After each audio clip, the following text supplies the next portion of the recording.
Good. I was watching one of your YouTube videos, and one section of it, you were briefly talking about money and the relationship we have with money. And there's this huge, obviously, disparity in the world between the haves and the have-nots, and that we're reaching some tipping point. And I was just wondering if you could just elaborate maybe a little bit more on, I think you may have mentioned it as a way of a spiritual relationship with money, something along those lines. I was curious. Okay. There's actually quite a few things I say about money. One of them is that I believe that a lot of us push money away because we don't value ourselves. We don't value ourselves, so we don't feel we're deserving or worthy of money. That's one thing I say about money. Another thing I say is that we also have a belief, many of us hold a belief that money is evil, and that money, and to have money is greedy, so that's another way we push money away, so I talk about that. Another thing I speak about the disparity, because people ask me why there is so much poverty in the world on one hand and a lot of wealth and greed, and I say that the people who actually are greedy are usually greedy because of fear, so they hoard money, and they feel that by sharing it with those who don't have it, that there's less for them. And things like that, I do speak about money. So I hope I covered one of them. You did. Thank you very much. My pleasure. Thank you.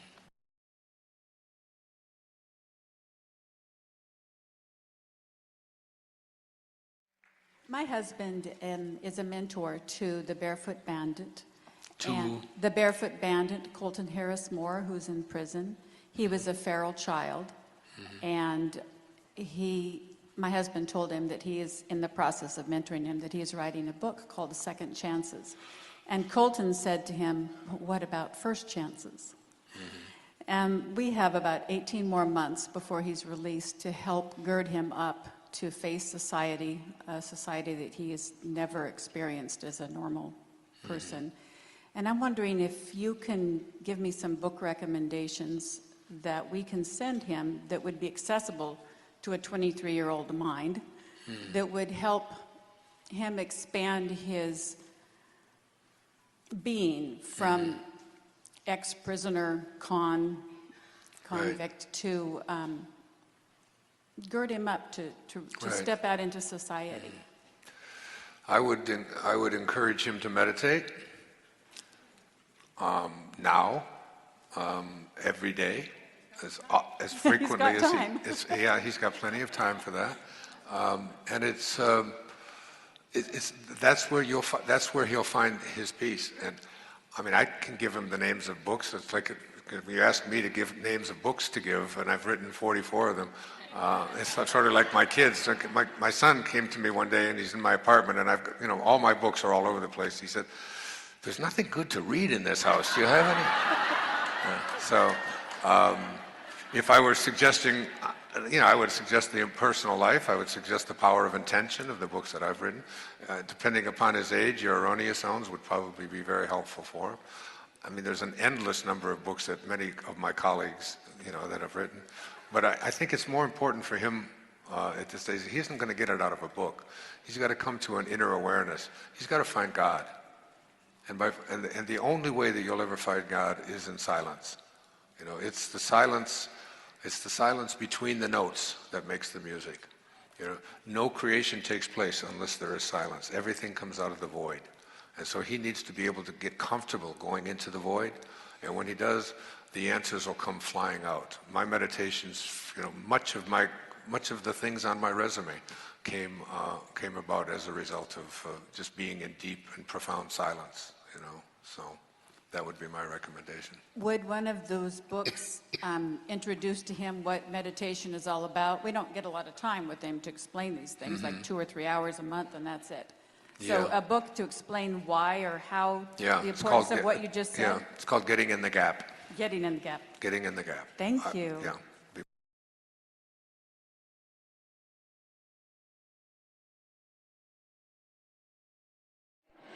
So my question, I think, is a combination of question. I don't know for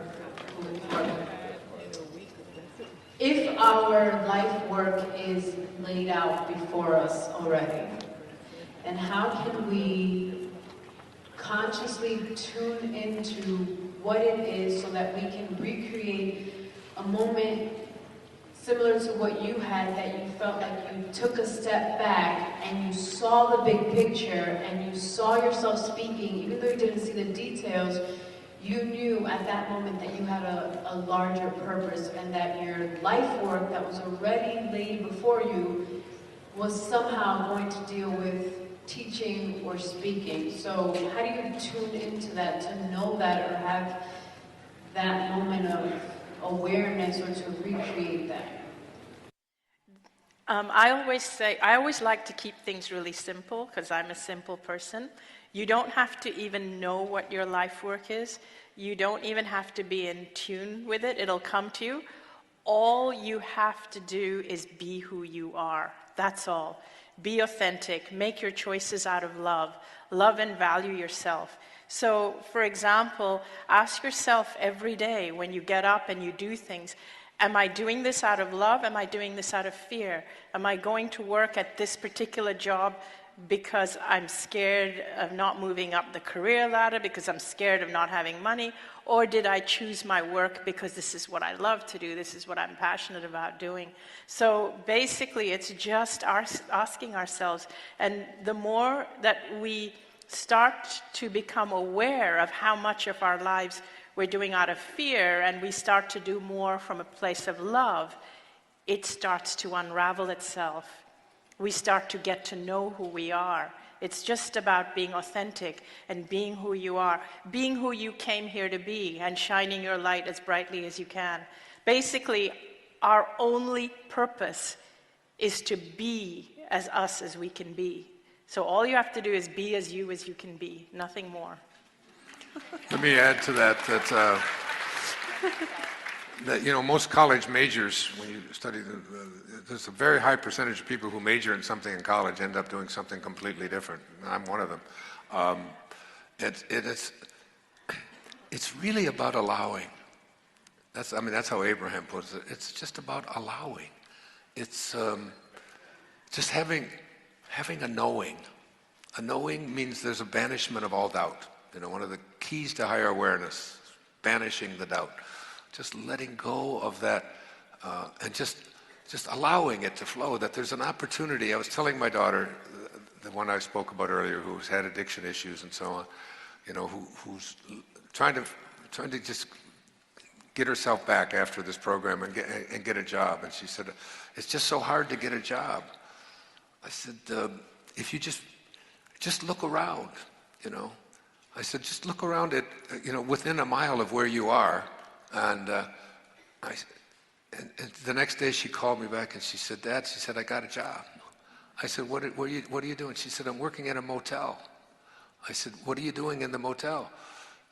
She said, whatever it is that they want me to. I just walked in there and said, you know what? I just went through this program, and I would just like to do something, like anything at all that I can do.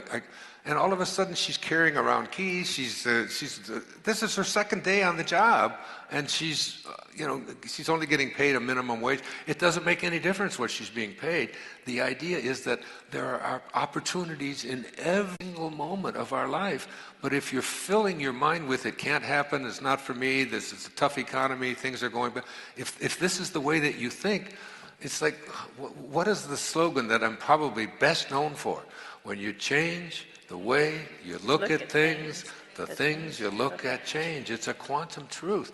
You just change the way you look at it all and say, you walk into a McDonald's and you're working at the French fry machine, and the person that I'm talking about being is thinking, how am I going to own this place? I got to learn French fries first, and then I got to learn how to grill the hamburger, and then I got to learn so I'll just learn all of that, and then I'm going to figure out a way to own this place. And this is how they're thinking. Their mind is constructed that way, instead of looking at the things as wrong, and I can't do it, and it's not possible, and I don't have any opportunities.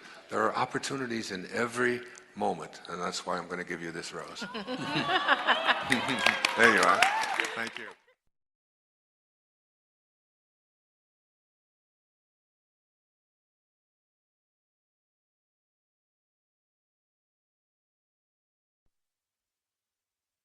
But I want to ask you about my nephew is in a medical-induced coma back in Pennsylvania, and he has infantile cancer in a 33-year-old body, So he is actually, I hope, out doing what you were doing and traveling in the ethers. But I sent him a packet, a bundle of your stuff when he was first diagnosed. And how do we compel people to hear, to wake up?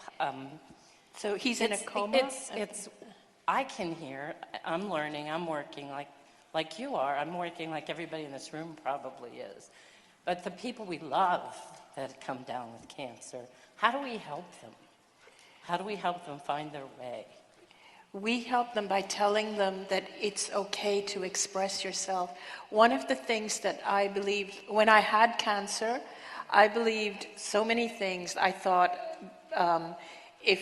if we create our reality, I must have created it with my negative thoughts, so I was afraid of my thoughts. I suppressed who I was. Another thing, I believed that it was my karma, it was something I'd done from a previous life, and that would frustrate me like anything. But when I was actually in that realm, I realized that the cancer was like my own power, my own magnificence, because I had never allowed myself to express myself outward. I'd never allowed my light to shine outwards. It was like my own energy had turned inward, and it had turned against me. And I believe that cancer cells, because look at what it does, it's our own self attacking ourself. It's our own self-judgment. It's us eating away at ourselves.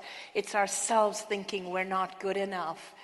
And I believe that everybody needs to know that we have the right to be who we are, to express ourselves. We have value. We have a reason to be here. There's a reason why we all are made the way we are. I was bullied very badly as a child. I was discriminated against for my race and religion and so on.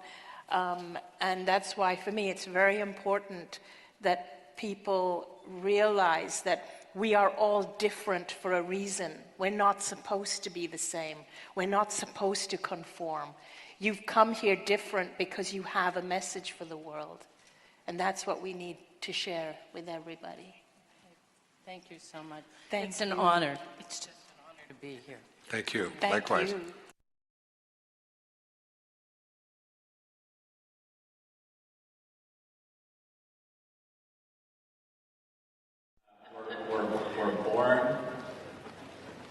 We're born from a limitless realm, and we return to a limitless realm, one that's full of anything that we can manifest, all the power that we desire, all the love that exists. We're born into a physical realm full of pleasure, pain, full of cancer, full of joy, full of love, full of the stories we've heard today. What are we doing here? What's the point?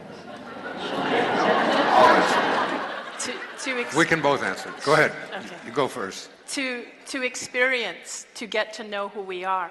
In that realm of non-duality, we cannot know who we are.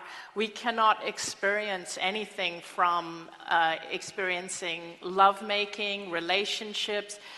We can't even taste chocolate in that realm because we have no biology, no taste buds. So we come here to experience physical life, and actually when we come here, we choose to come here because life is a gift and we get to experience contrast. We can only know who we are through the contrast. You can only know pleasure through pain. And so we experience pain and illness and sadness and depression so that we can even know joy and happiness. And really it's just for experience, in my opinion. The answer to that is I don't know.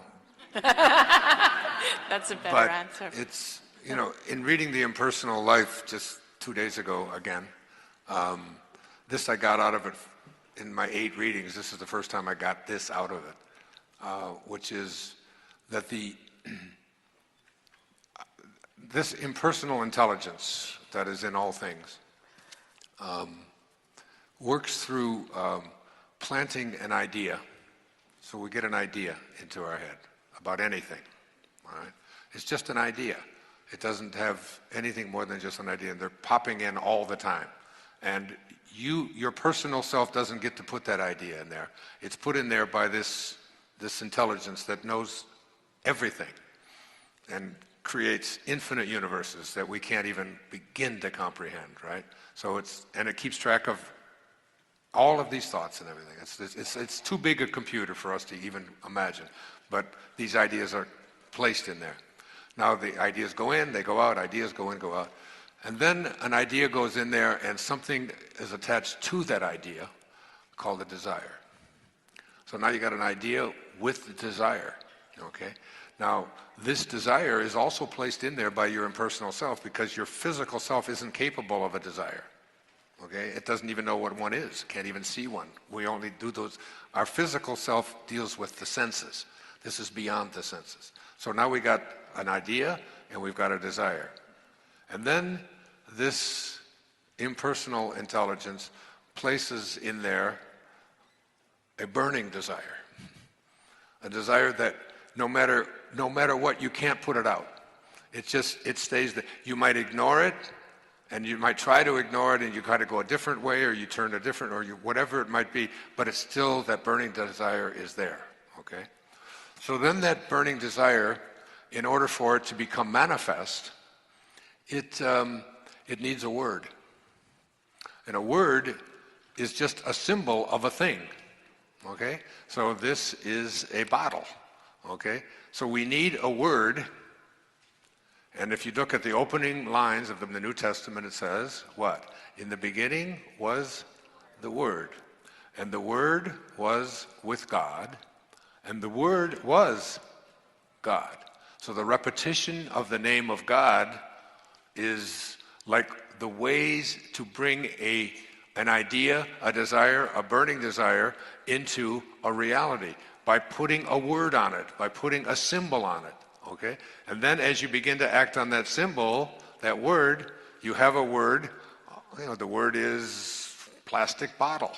Somebody has to think of it, okay? And you think about that word and you have a burning desire to build one, or, as Thomas Troward says, that the law of flotation was not discovered by the contemplation of the sinking of things.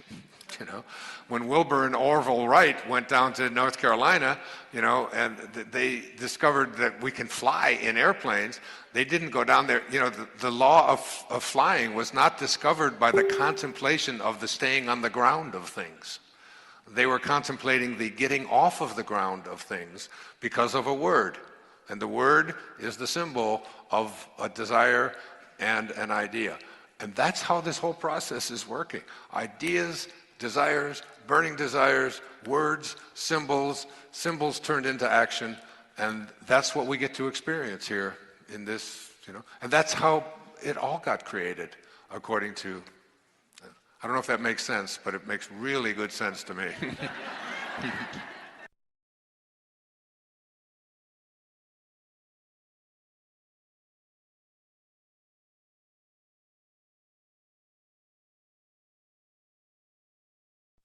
You mentioned to me before. Yes, From Irish. Ireland. Yes. Yes. So, shall I tell him my Irish joke? Yeah. I think it's important because to understand the culture of people who fly here, why are there exactly 239 beans in Irish stew? 239 beans in Irish stew. No? Well, because if they added one bean, it would be too far, T. Yes. That's true. So my question to you is, I left my family, my career as an engineer and everything in Ireland to pursue flight training. So I've been doing flight training as a helicopter pilot for the past 2 years, and this past 2 months I've kind of come dislodged, not enjoying it anymore. And my question to you is reconnecting with a passion. Now, I'm still passionate about it, but living a life of passion is what it's about. Because you're really fulfilling, you're happy, you're making your friends, your family happy. But I just want your words of wisdom on reconnecting with your passion, because it's been intense, couple of years, very competitive and all that kind of stuff. So if you will, right, please. The word is excitement. If it excites you, if it makes you feel good, it's in your dharma, it's your purpose, it's what you're here for. Because feeling good is the same thing as feeling God, all right?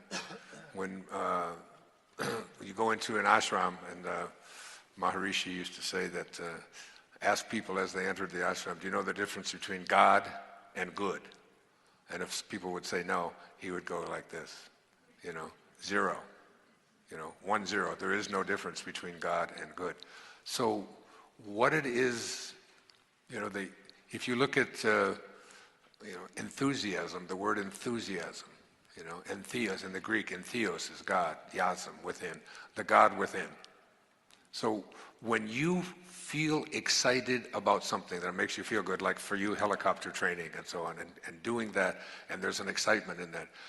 When the excitement wanes and you no longer, feel that, that's generally a cue for me, that's been a cue for me, that it's time to move on to something else. That's just my own personal thing, but I've always followed that.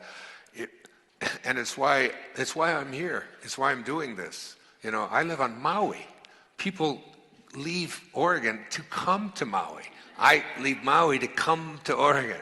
I don't, I'm going to be 75 years old in a couple of weeks. I don't need to be here. I don't need to make any more money. I don't need none of that. None of that has anything to do with why I'm here. I'm here because this is my excitement. And when you live your excitement, when you follow your excitement, great things happen. Other people's lives get transformed.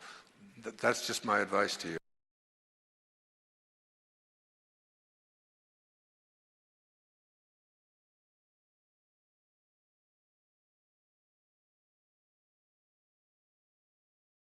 Nutrition is perhaps the best way to work on your inner self, and to recognize that when you make a decision about what your body is going to, how it's going to be treated, and what you're going to feed it, what you're going to put into it on a daily basis, that it isn't a fact of what happens to your body that is the result. It's what happens within you when you start to recognize that you have the power to change and live in a state of perfect health. And you can do it in a moment. And this is as good a moment as any, because it's the only one you have, to really start to go to work on that. I drink 64 ounces a day of fresh juice. I drink a green smoothie every single morning for breakfast. Never felt stronger, never felt healthier, never felt smarter. And it's something that I encourage you to go to work on and think about. To learn more about it, I'm not a nutrition expert. There are many of them out there. But I really believe it's the inner path of recognizing that you've been given this incredible gift in this infinite universe for just a few moments, and to treat your body as a temple that deserves to be treated in a sacred way. Puts you in touch with how much inner strength that you have to be able to make anything happen for yourself. It's got to start with how you treat your body. And there's no reason in this world for any of you to be overweight, for any of you to be sick. All of these things are choices that we make in our lives.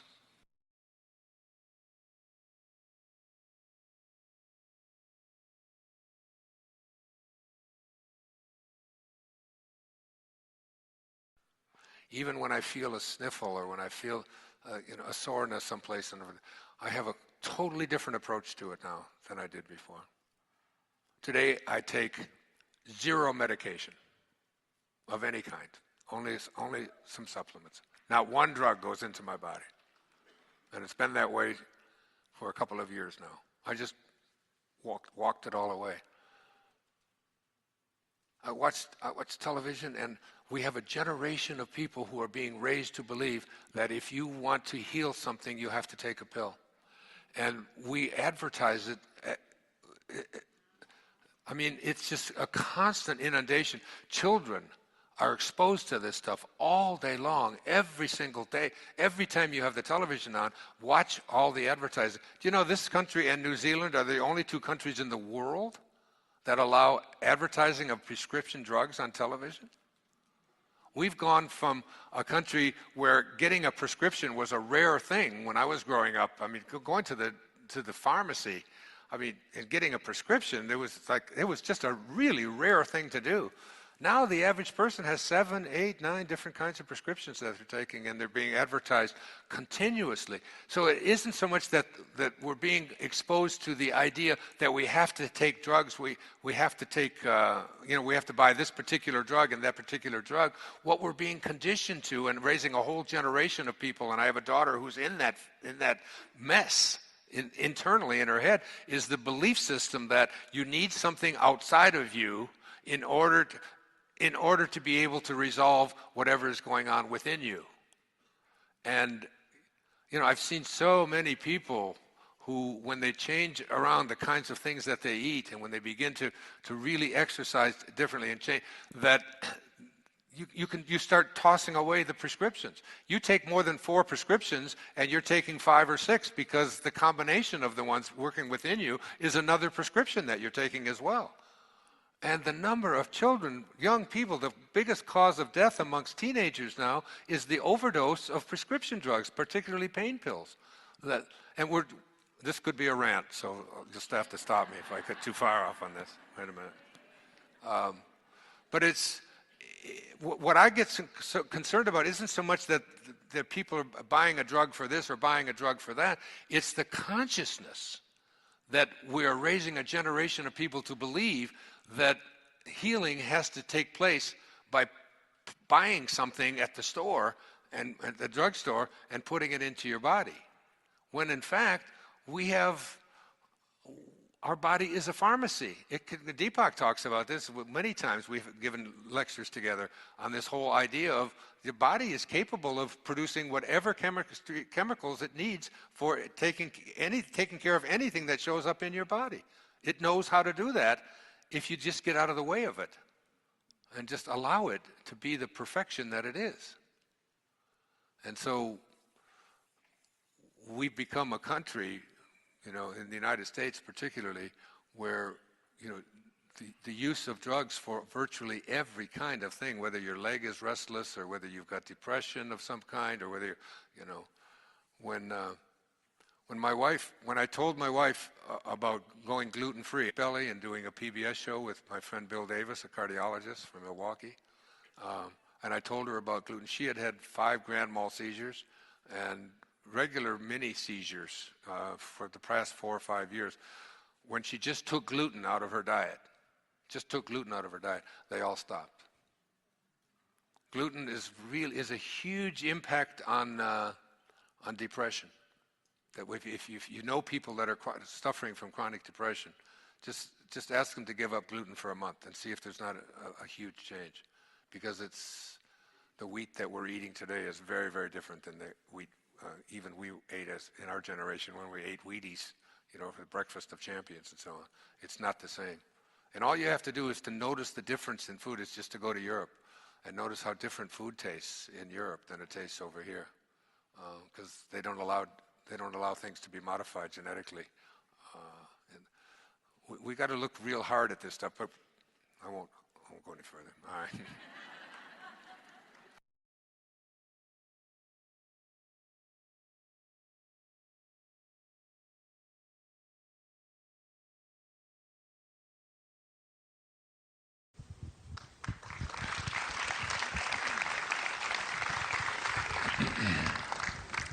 Well, it's a great treat to be here, isn't it?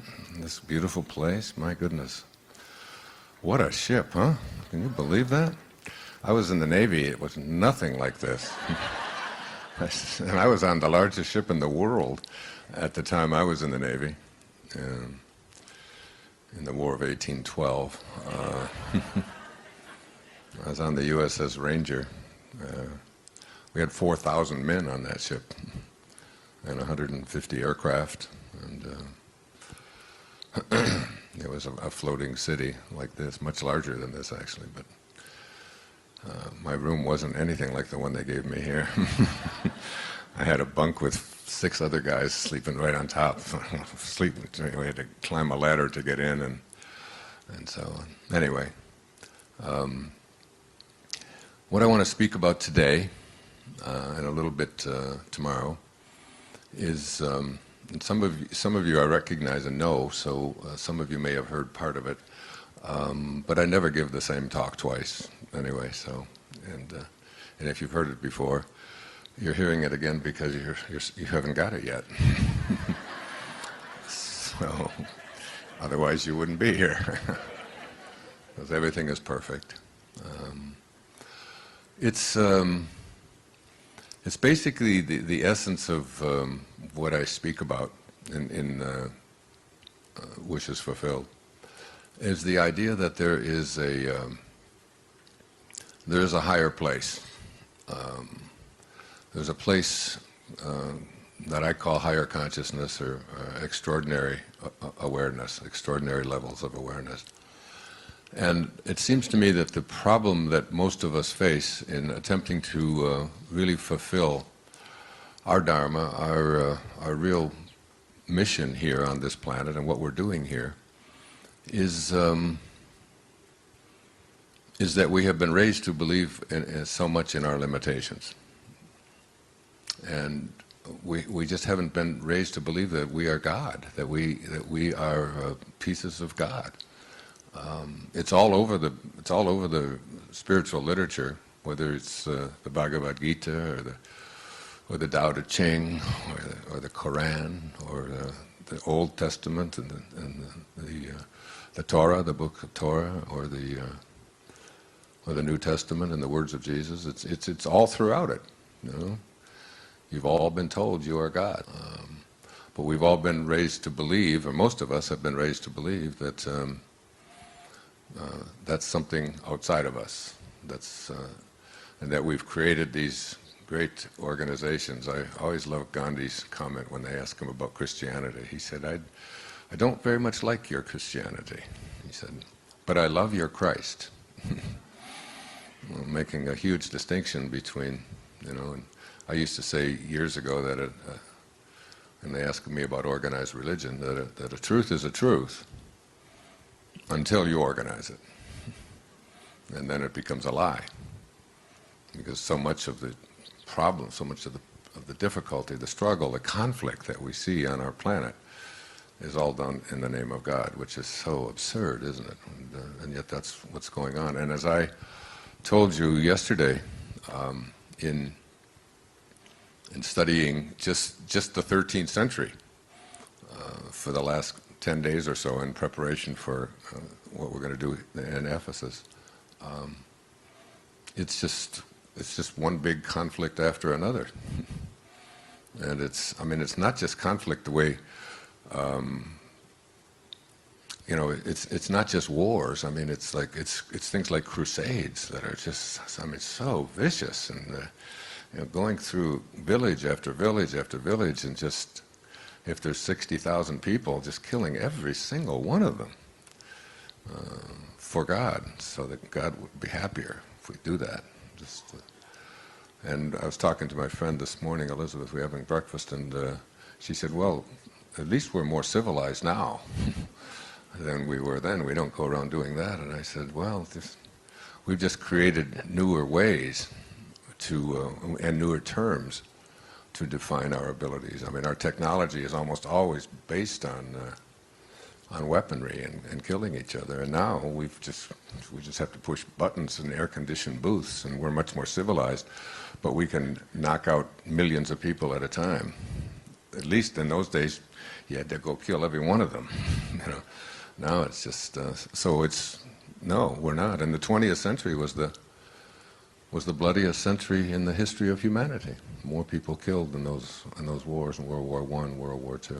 So, and I really feel that I incarnated into this planet to do something about that. And in writing, this whole past summer, I can see clearly now as I look through the things that were happening to me, and I'll be sharing some of those with you a little bit later this week. The things that I was being directed to do And I don't think that I'm any more special than anyone else and deserve any more credit for any of it. I just seem to, I seem to have been selected for some reason to, I call it ascended master training. In fact, I read an entire book by Saint Germain called Ascended Master Training. And every time I would read it, I'd say, well, I've been in this. It doesn't say mastery. I'm not talking about that at all. I haven't mastered any of this. But it was, I mean, I've been at this since I was a little boy, and realizing it. And even though I've been encountering difficulties with organizations and with institutions and with customs and so on, all things which I've much attention to, it's just, there's just something in me. And I think about it because my mother told me the day that I was conceived, because she was basically raped by my father in one of his regular things that he did when my mother was with him. He would come in drunk, and then, you know, they were married, so it's not considered rape, but he would force himself on her, and she had had 2 children, one just who was 3.5 and one who was only 15 months old. And at that time, when I was conceived, was only 7 months old. So I was conceived on the 1st of September, 1939. And she remembers it. And she was horrified that she was pregnant again. There was a depression going on. It was a crazy time in the world. And I don't know if any of you know what that date was, the significance of that date, September the 1st, 1939. Anybody know what happened on that day? It was the beginning of World War II. Yeah, it was the day that Hitler invaded Poland, and World War II started. And I've always had a sense of that. You know, I know we show up here. Not in the ways we have a tendency to think that this is, you know, it's our mother and our father, and that's how it all works. But I really know better. I have 8 children. I really know better. If any of you've read Wisdom of the Ages, the last chapter in Wisdom of the Ages, I talk about the conception of my last daughter, which was an absolute impossibility. There was just no way that that child could get into this world. We had 7 children, 5 in 8 years. I was 50 years old. There was just, and we were in a place called Brisbane in Australia, and at the Hilton Hotel. And it was 4 o'clock in the morning. I didn't know I was going to tell this, but I often tell her when she's in the room and she goes crazy. Her name is Sage Ikus. And it was 4 o'clock in the morning. It was actually 4:07. As I looked at because there was just something strange going on in the room. It was like, my wife was in the bed next to me with our son, who was, she was nursing. He was only 1.5 years or so old. I was in the other bed with my daughter, Serena, who was like 3. She's here in the room, probably just gagging that I'm telling this story. Are you in here, Serena? Did you leave? Oh, there she is, yeah. You're not throwing up or anything? About to. She's now 27. And all of a sudden the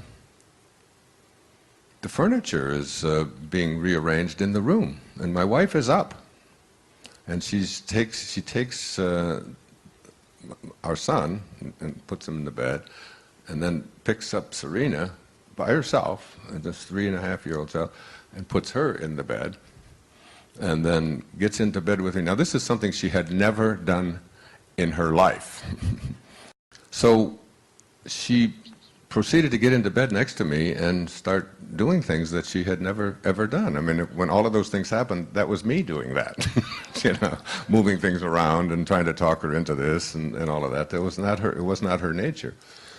And my wife had had surgery, and she had had one ovary removed, and she had had half of the other one removed because she had had a tumor on it.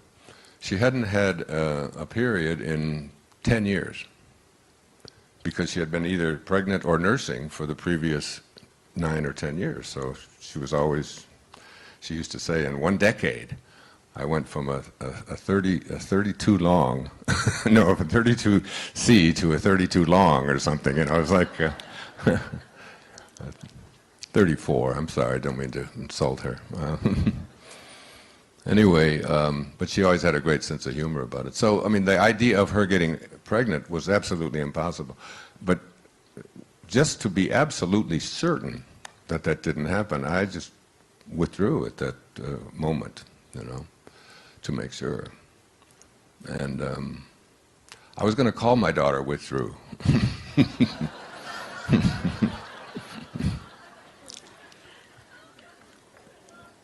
So, like, what happened there? I mean, it's like, and this is where when I was speaking the other morning about you get to a place in your life where you get to begin to realize that there is something bigger moving these pieces around, and that who we are not really the product of our parents. They're just sort of intermediaries in this whole thing, and that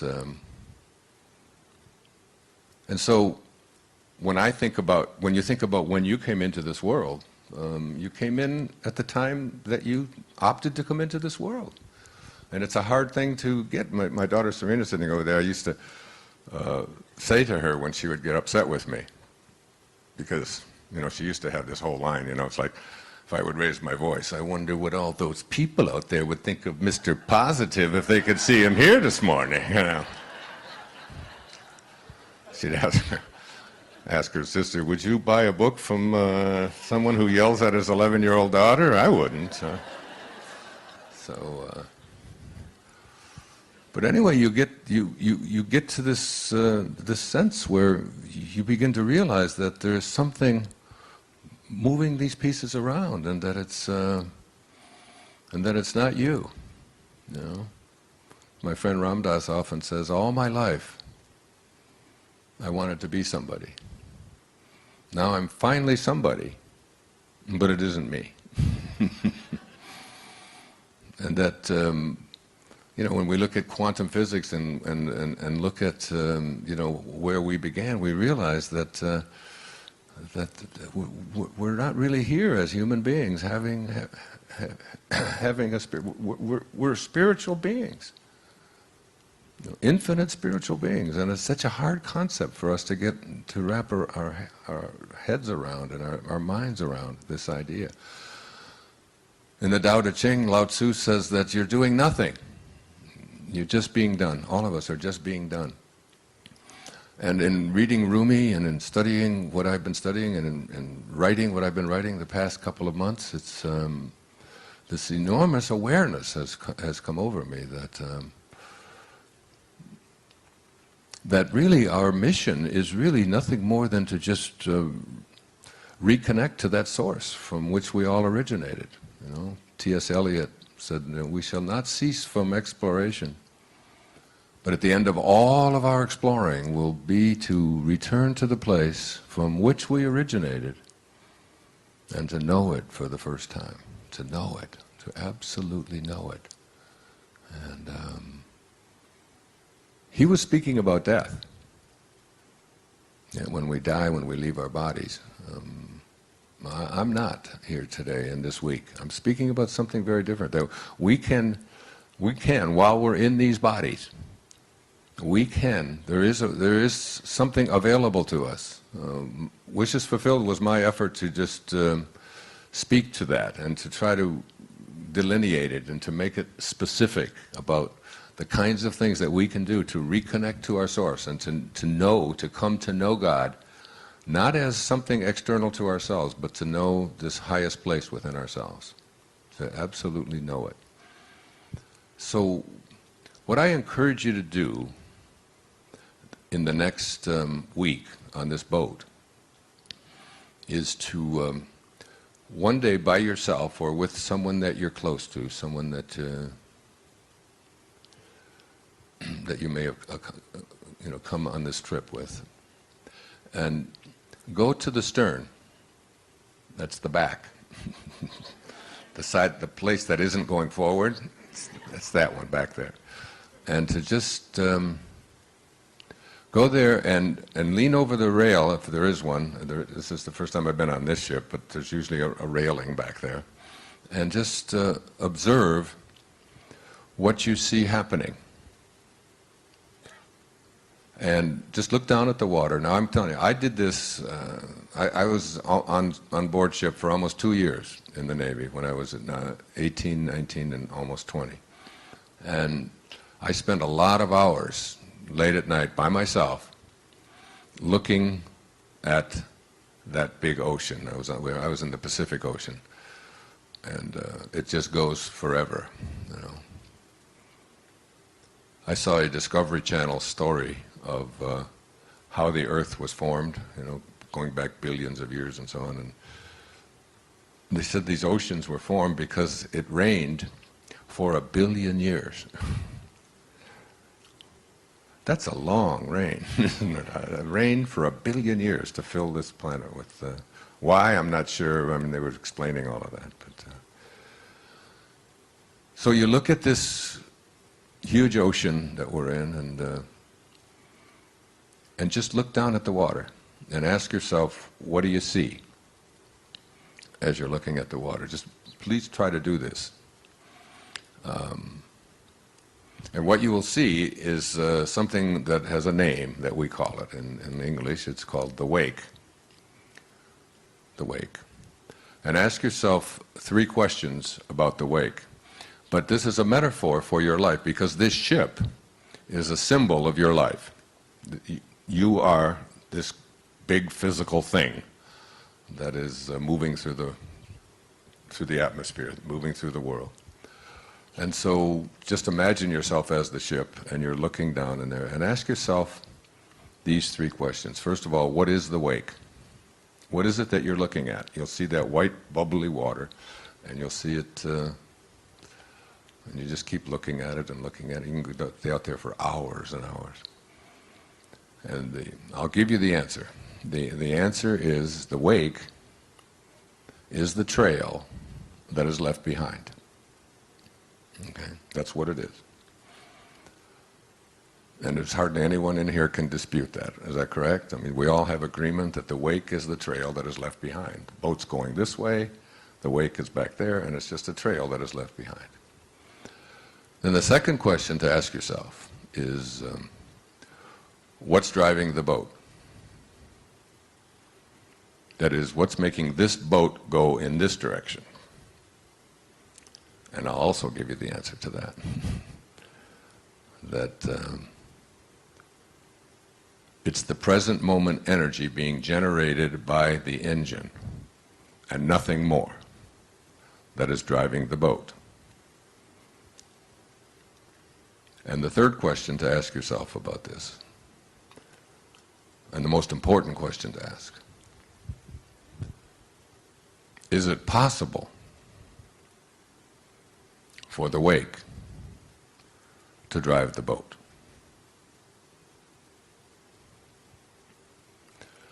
Okay, so the wake is a trail that is left behind. Can the trail that is left behind make the boat go forward? So now you have to look at your life and all of the things that have transpired in your life, and ask yourself what's making your life go in the direction that it's going. Well, it's the present moment energy that is being generated by your mind, by your thoughts, that is making your...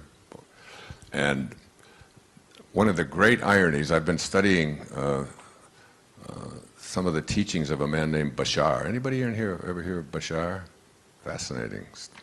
Kind of a weird guy, but but very, very interesting information. I'm going to be, in one of the satsangs, I'm going to give you a couple of readings from, he's channeling, very much like Abraham Hicks and so on, channeling information. And he talks about these different dimensions of being. He calls them densities. So in this third dimension, or the third density, we have something called cause and effect. So you do this, and it creates this, okay? And we have a tendency to believe that when I do this, it makes this happen. And then he said we move into the fourth density. I'm not going to go into all of this now, but into the fourth density, in which there is no cause and effect, in which every single moment is disconnected from the next moment, and that the present is not created by the past. This is just something to really ponder, because it's going to get really good when we get to the satsang. The present is not created by the past.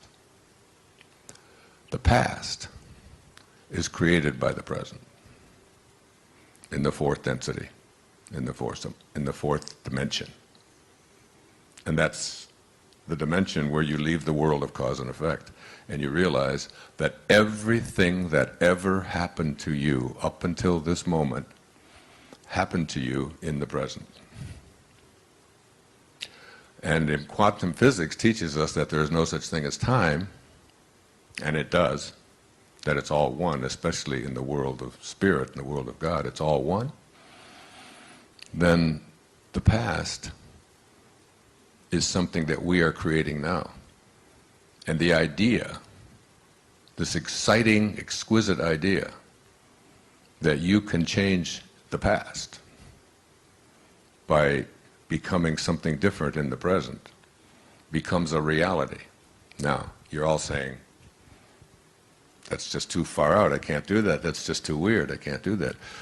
But the truth of it is, for 1/3 of your entire life here on this planet, while you are asleep, you're able to do just what I just described.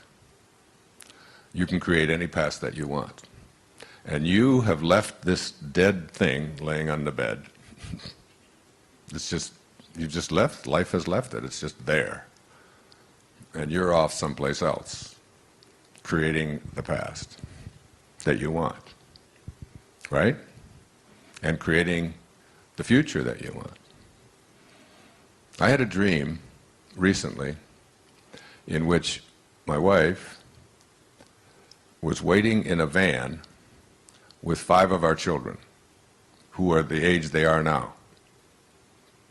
30s, 33, 31, 29, 27, 25, 23, 19, 14, 12, 11. It just goes forever and ever. I'd have 8 children. Okay. So anyway, the van was, and all of them were in there. And I was coming out to meet her, to get into the van with her. She was driving. We were going to go someplace. And I was saying goodbye and telling each one of my children in this room, who were 3 and 5 and 7 and 9 and 11. And then I left them and went from that moment right into this moment where they were 25, 27, 29, 31, 30, all in the same dream. It was all, and the interesting thing about these dreams is that all of it made perfect sense. You relate to that? Can you see what I'm saying? That where higher consciousness is something in which we can create a whole new way of being when we get past, and then he talks, that's the fourth density, or the fourth dimension, where you begin to realize that there is no cause and effect, that everything is just, one moment is not connected to the next. What you did a month ago is not connected to what you are doing today, even though this linear mind of yours has convinced you that it's absolutely why this happened. The fact is, in a quantum sense, everything is being recreated every moment, every moment. Your whole body is being recreated every moment, every moment.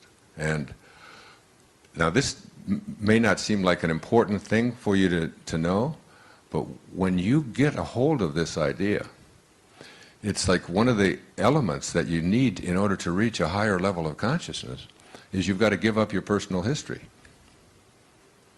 You've just got to give it up. I have a quote over here from Castaneda. He said, one day I finally realized that I no longer needed a personal history. And just like drinking, I gave it up. And that, and only that, has made all the difference in my life. If you can just give up this idea that what happened to you in the past is why you are the way you are, it's akin to saying that the thing that is moving this ship is the wake, which is nothing more than a trail that is left behind. And you can change that wake, which we don't think we can do. But remember, for 1/3 of your life, you're able to do it. And to me, higher consciousness is what Thoreau said. It's becoming a waking dreamer. It's what an alchemist is. Someone who can... An alchemist isn't someone who takes something that is bad and throws it out and then brings something good in. An alchemist is someone who takes something that is bad, like lead, and turns it into gold. It's what St. Francis said when where there is hatred, let me bring love.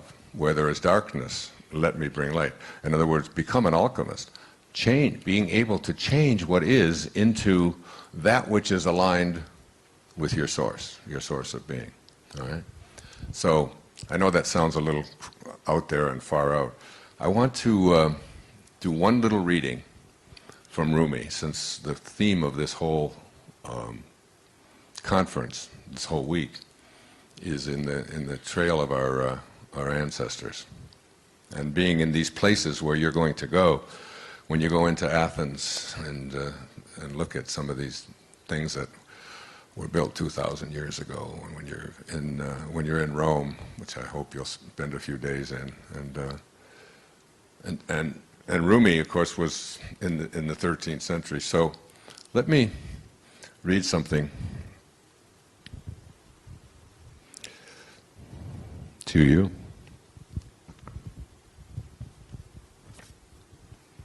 It's from the Mathnui. That's the poem I mentioned to you yesterday.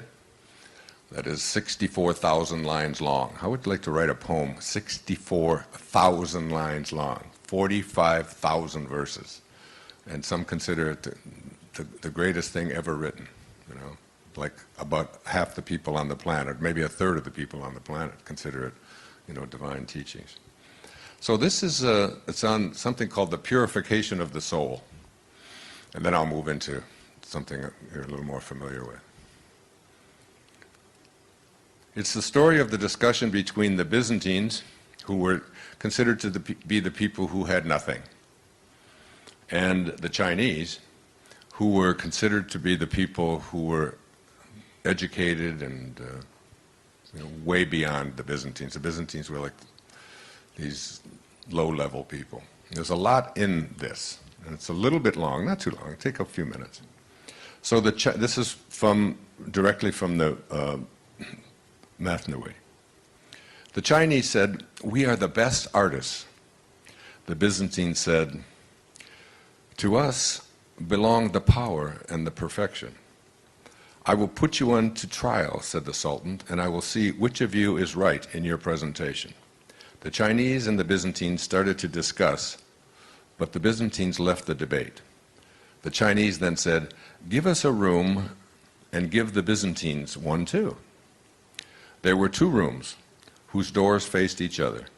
The Chinese took one and the Byzantines the other. The Chinese asked the king to give them 100 colors. The king opened his treasure in order that they might have exactly what they wanted. Each morning, through his generosity, more colors were taken from his treasures by the Chinese. The Byzantines declared, "No tint or color is necessary for our work. We need only to take the rust off of the walls.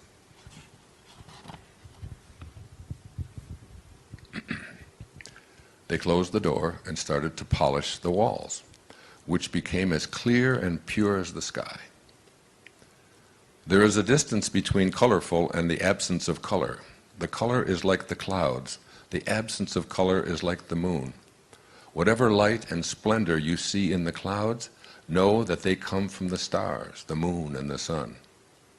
When the Chinese finished their task, they started to beat their drums with joy. The king came in and saw the paintings. This vision, when he saw it, ravished his mind. Then he went to the Byzantines. They took away the curtain which was separating the two rooms.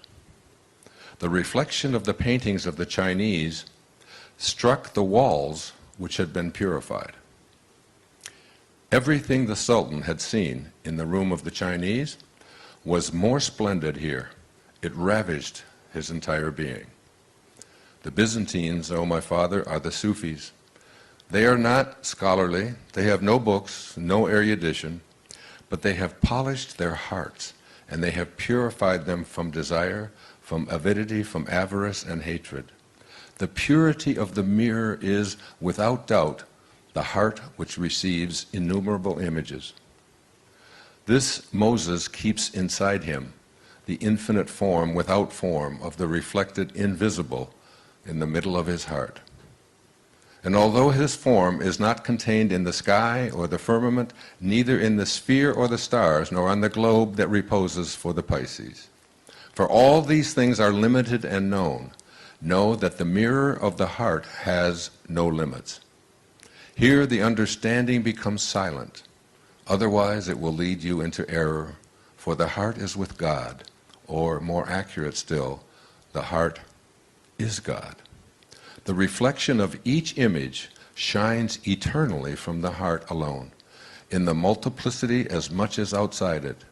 Those who have polished their hearts have escaped from the perfumes and the colors they contemplate. Beauty ceaselessly, they have abandoned the form and the shell of knowledge, they have deployed the flag of certitude. Since the forms of the 8 paradises have shown, they have found the tablets of their hearts to be receptive to them. From the firmament, from the starred sphere, and from the void, they receive 100 impressions. What impressions? What can I say? The vision of God Himself. I don't know, how does that make you, how does that, I read that and I just want to cry. It's the purification of the soul that Rumi has placed in my heart. It's this idea that we're all just mirrors, we're all just reflections, and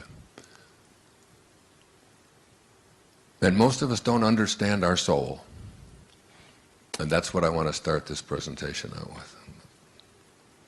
What is this thing called your soul? It's the invisibleness within you. See, we can't really get to this place where we move into extraordinary levels of consciousness. And let me use, as I speak up here, this, when I have my hand up here, I'm speaking about elevated levels of consciousness in which all things are possible. Because right from the New Testament, Jesus said it so clearly, with God, all things are possible. Now, I looked that up, and that leaves nothing out. All things are possible. Instantaneous healings are possible. Peace on this planet is possible. I know it's possible. Peace in our hearts is possible. Manifesting anything we put our attention on, absolutely possible. I'm doing it all the time now. It's just one of the weirder things in my life, because all my life I just wanted so much, I wanted to go after things, and now I don't even have to go after things, and they're just there. And then I get them, and I don't even want them. I just pass them out, and I've got all my kids over there who are so happy to help me to relieve me of any of this, extra that comes into my life. But it's just, well, anyway, extraordinary level of consciousness. And over here at my waist level, when I use my hand this way, I'm referring to ordinary levels of consciousness. Now, you can't get here to this place where you move through ordinary, because I think it's like Jesus put it this way, it's like, be in this world. I am in this world. Be in this world. I really am in this world. I fill out the forms. I pay my taxes. I do all the things that you do at an ordinary levels of consciousness. You do it all. Obey the rules, get along, be nice to people, all of those things. But you're in this world, but you're not of this world. And the truth of it is, that's true of every single person in this room and everybody watching this. You are all in this world, and none of you are of this world. You're not of this world. I guarantee you, you're not of this world. My beautiful mother, who got her family back together again, after my father walked out on 3 little boys and my mother in the middle of a depression, 1940, when I was born, and never came back, and never made a phone call. I only met him at his grave many years after he died. And she had to place myself and my next oldest brother in an orphanage and in foster homes and live a divided life. She worked as a candy girl selling candy at Kresge's, and 5 and 10 cent store on the east side of Detroit, and became a secretary at Chrysler, and just worked and worked and worked to try to get her family back together again. But I was 10 years in an orphanage, and it was what I signed up for. Just like my daughter Sage, who signed up. It's like, if you guys aren't going to get it on, then I'm going to just have to take care of this myself, I guess, because I'm coming here and you are the one that I've picked and you are the one that I've picked, so wake up and move, get over there and get going, I know that sounds so silly, but there's like this whole awareness that this is what Rumi has taught me. This is why I'm so poetic here today. So I guess because it's just this awareness. It's all about surrender. It's all about surrender. Every bit of it. It's about letting go of this ego, letting go of this body, letting go of your possessions, letting go of all of that, and really understanding what it means to be in this world but not of it. So my beautiful mother got us all back together again in 1949. And I was just 9 years old, and married my father again in a different body, just same guy in a different body, a guy who was drunk and wasn't responsible, and but it was the price she knew she had to pay in order to get her family back together, and and he was gone after a while. But anyway, she struggled and worked and finally got us all back together. We lived in a box. Tiny, tiny little house, 5 of us, and she worked all these years, and she just died, just 8 weeks ago. Yeah, I just didn't think it would be very difficult, and in truth it isn't. I said this at dinner last night. It's like, I actually envy her. I really do. Because she's in the mystery now. She knows it. When we do Rumi in Ephesus, I will read to you what he said about what he wanted said about him after he died. And I will read to you how he saved the city of Konya in Turkey, not too far from where we'll be, in Ephesus. And having just written the foreword to a book that I really hope all of you read, or have read, will read. It's Anita Moorjani's Dying to Be Me. I won't go into it now because I'm just conscious of the time and I haven't even gotten started yet. We got all week though. So, my mother was 96 years old, in her 97th year, and on July the 22nd, I was in Hawaii, and she played bingo 2 days before. But it was just, and she knew because I talked to her about it every day, how excited she must be.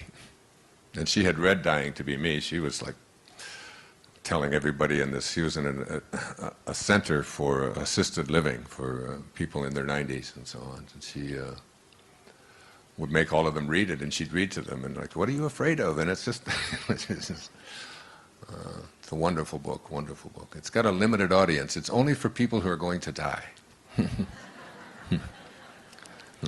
And I think it's the book that whenever someone does die and you go to a funeral, that you'll take it. Because who knows what to say at a funeral, right? Oh, well, he was nice, and you don't know what, you'll just take this. And whoever it is that misses the person that is left will just be so grateful that you gave them this wonderful, wonderful book. I wrote the foreword to it. Anyway, so my mother passed away on July the 22nd. And on July the 24th, they put her into a bag, her body into a bag, and they cremated her. And they gave us a little bag, a little vial of dust.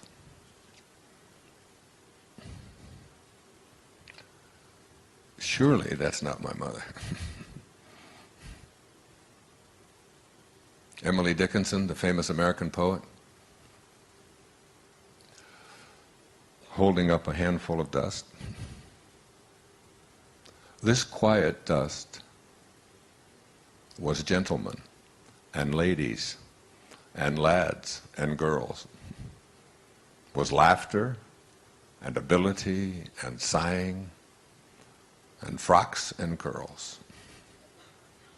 This passive place, a summer's nimble mansion where bloom and bees fulfilled their oriental circuit, then ceased, like these.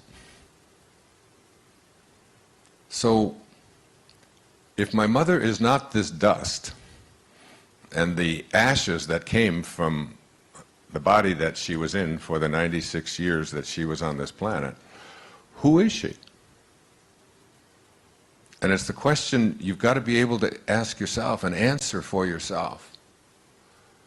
And who you are is a question most people cannot answer. And because we can't answer it, we accept what other people have told us who we are. And what other people have told us who we are comes from people who told them who they are because they couldn't figure out who they were either.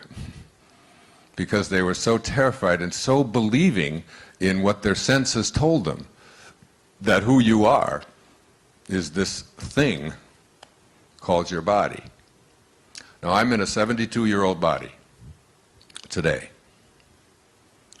I have been in a lot of bodies, and so is my mother. I mean, I have pictures of my mother all over my apartment, on the walls. You know, there's a picture of her when she was 6 years old in 1922. There's a picture of her in 1928 when she moved from Canada to America and wrote a little poem about the election of 1928. Smith or Hoover, who will it be? Both are running for the presidency. Smith is the lean one, Hoover's the fat. My, such an uproar. Where are we at? That was my mother at 10. And she wrote a ton of poetry, beautiful poetry. So I see a picture of her at 10, I see a picture of myself at 10, I remember being in a 20-year-old body. And and a 30-year-old body and a 40-year-old body. And you can't find one cell of the body that I was in when I was 20 years old, 50 years ago. There's not one cell left. You go out there and I can't find it. It had all kinds of flowing stuff coming out of my head, and it's like it's gone. Instead, it's growing in my ears. What's going on here? And in my nose. I mean, what do I need it there for? You know? Lao Tzu said, "You're not doing anything. You're just being done."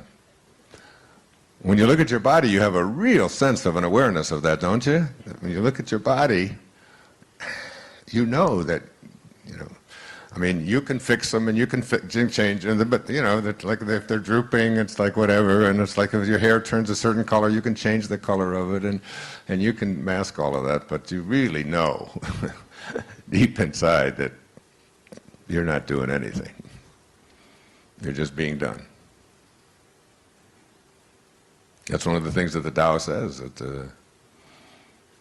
the Tao is just another term for God. The Tao does nothing.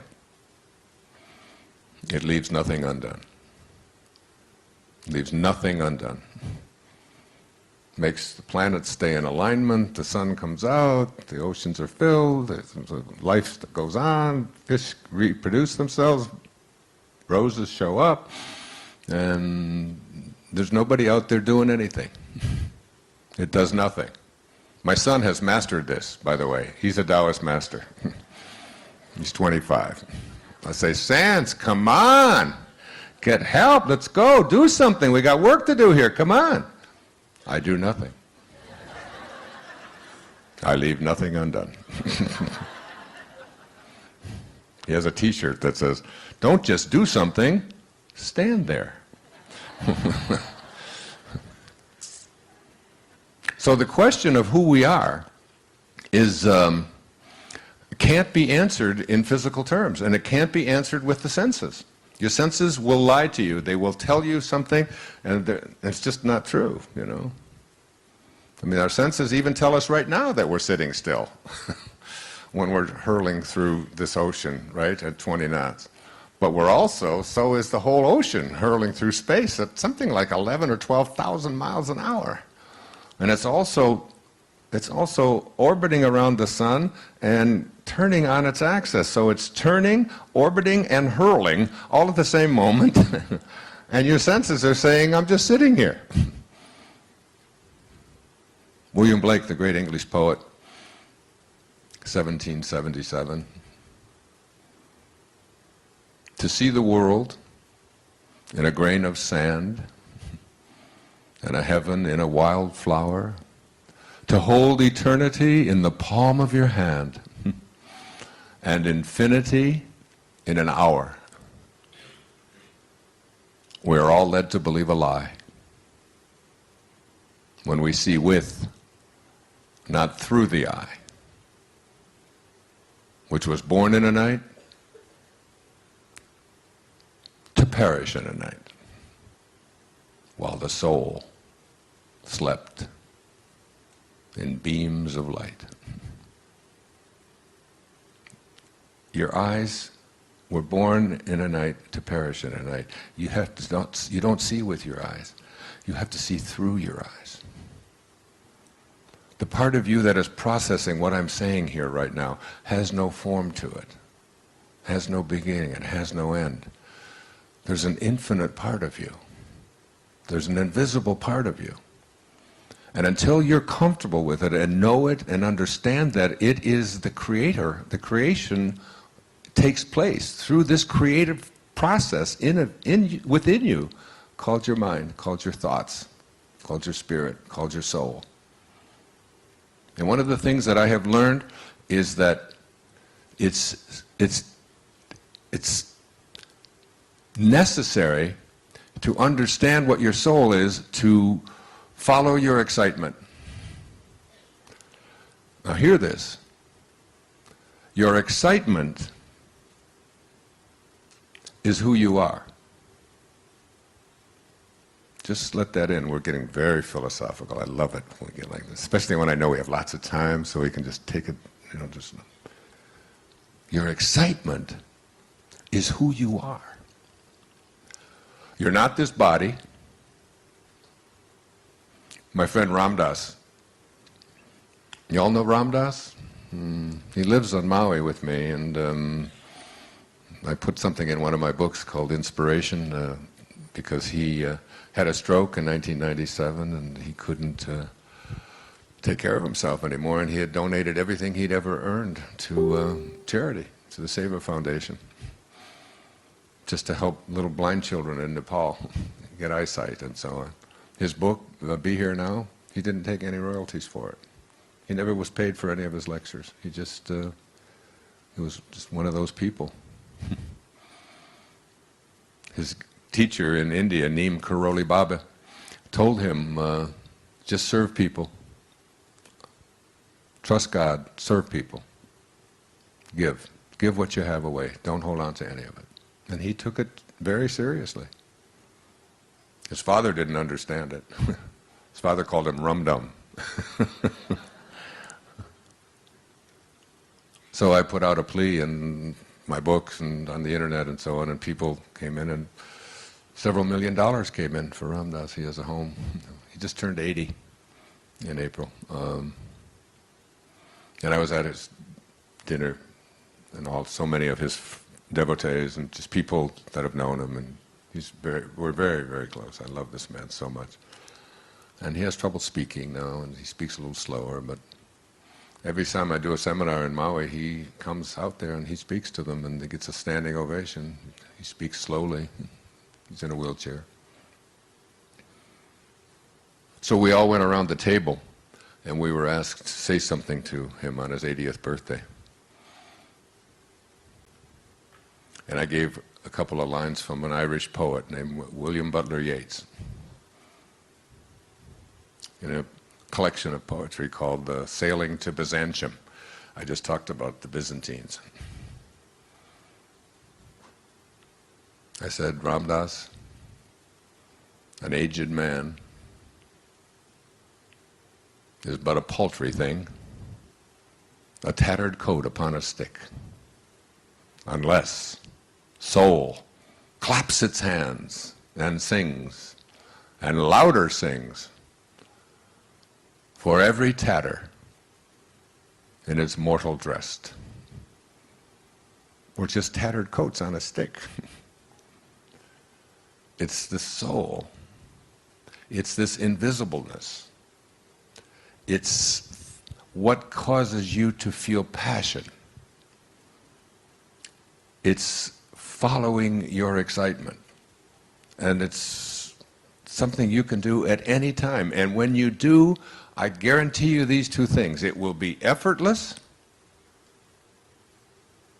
and you will always be supported. It's always an effort when you are not following your excitement. What is it in here? What is that creative spark that just makes you want to do something, or you just feel drawn to do it? And the more you pay attention to this spark, this inner excitement, the more it will support you, and you'll find yourself doing amazing things, like really amazing things. Here's what Patanjali, the great 3rd century BC Indian scholar, great beautiful soul, who was the father of meditation, one who taught me the japa meditation and the I am meditation. He said, when you are inspired, inspired means in spirit. When you are inspired, that means when you are following your excitement. When you are inspired by some great project, some extraordinary project, all of your thoughts break their bonds. Your mind transcends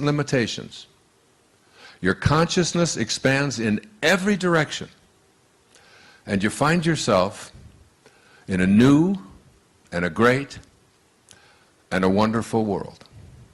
And then he said, and this is what I mean by being effortless, he said, dormant forces, faculties, and talents come alive. And you discover yourself to be a greater person by far than you ever dreamed yourself to be. Or I say, were ever taught that you could become. Because you were not raised to believe in your divinity. You were raised, as Rumi said in that thing I read between the Chinese and the Byzantines, you were raised to believe in your limitations. And you don't know that within you, you have God. You are God. God is not an external concept. It's what the ego has taught us that it is. So that if you can answer the question, who am I? Who am I? And understand that who you are is a divine speck, if you will, a divine fragment of the universal consciousness. And that everything else about you, that you own, that you've done, that you've accomplished, that other people think of you, all of that stuff is just like, it's just dust. This is not my mother. This is not my mother. And you want to know something? I'll tell you this. My mother came to me 2 weeks ago. I was in Glasgow, Scotland, getting ready to give a talk. My mother's mother, my grandmother's maiden name was Macmillan. And her mother was from Glasgow, from Scotland. And Nancy and Michelle, when they were in Scotland, they went out, I don't know how they did it, but they went to some store and they got the Scottish clan tartan. And you can go on the internet on my on my Facebook and you can see it. And I wore it when I went out there. I didn't even know there was such a thing as a clan, but I guess they knew each other by the plaids that they wore in Scotland. Remember Braveheart? That's one of the really great movies about what those, the fierce kind of people that they were up there in Scotland.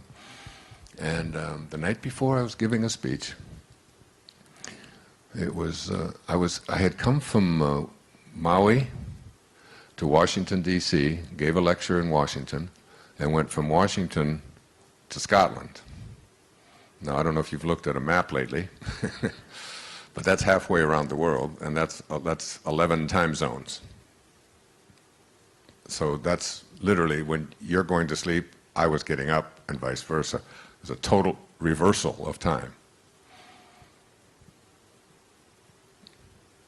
So I was in that state where you're sort of sleeping and you're not sure and all of that. It's like, it's like when you do, especially when you do a 12-hour reversal in just a couple of days. So I was asleep and I was awake. And I talked to my mother about this before she died, about coming to me and making a sign.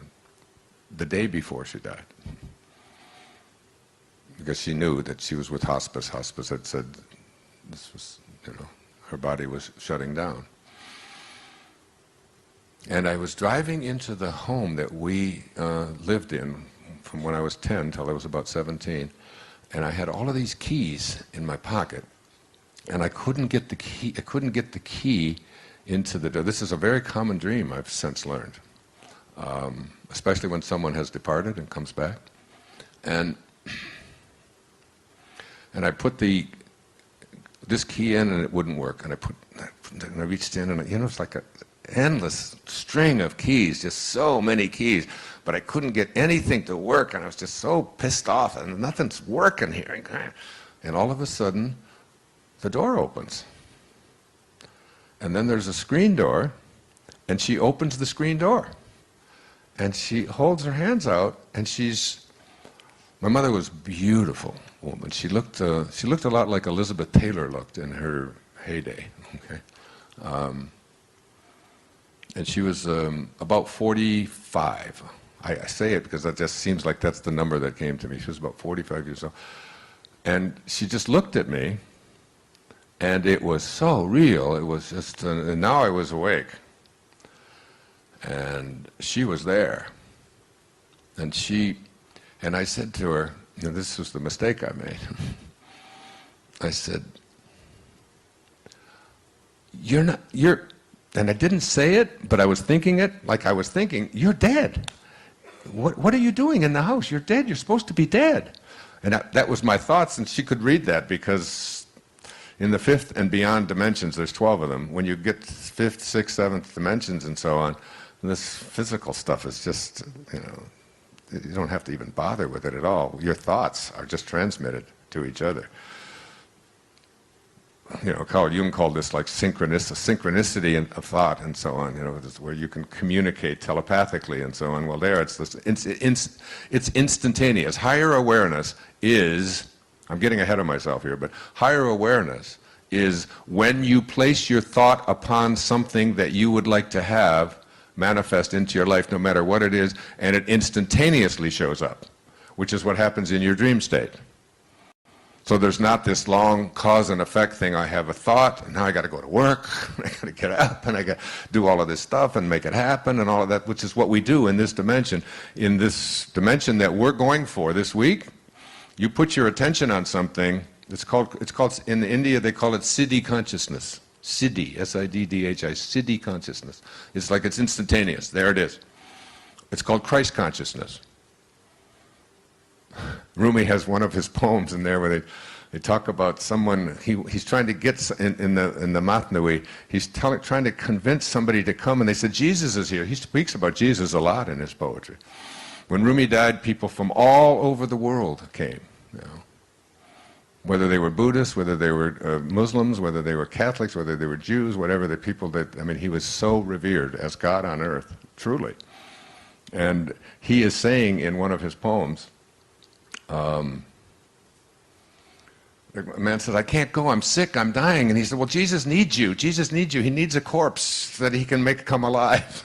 So he's speaking like this, at this elevated level of consciousness that all of us have the capacity to do. And we've all been given, that's why we sleep. So we've been given this opportunity to enter into this world where whatever we place our thoughts on is instantaneously there. And it's not like, you know, you wake up and say, oh, that wasn't real.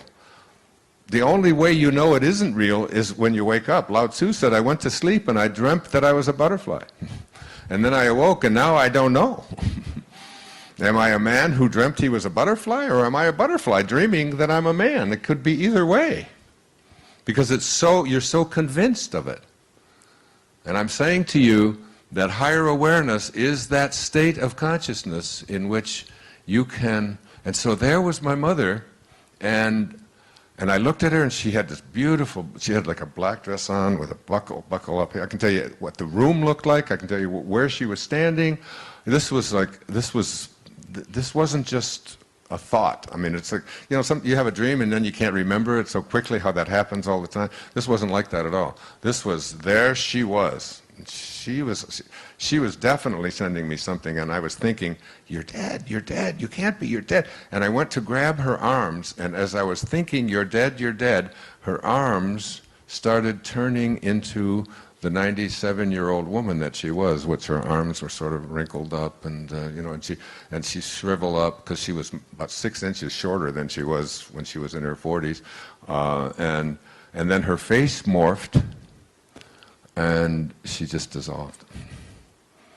And I was telling Louise Hay about this at dinner in London, and she said, the next time it happens, don't think you're dead. Don't think those thoughts, and don't say those words. Don't think, because you can't communicate with someone who's living in an infinite space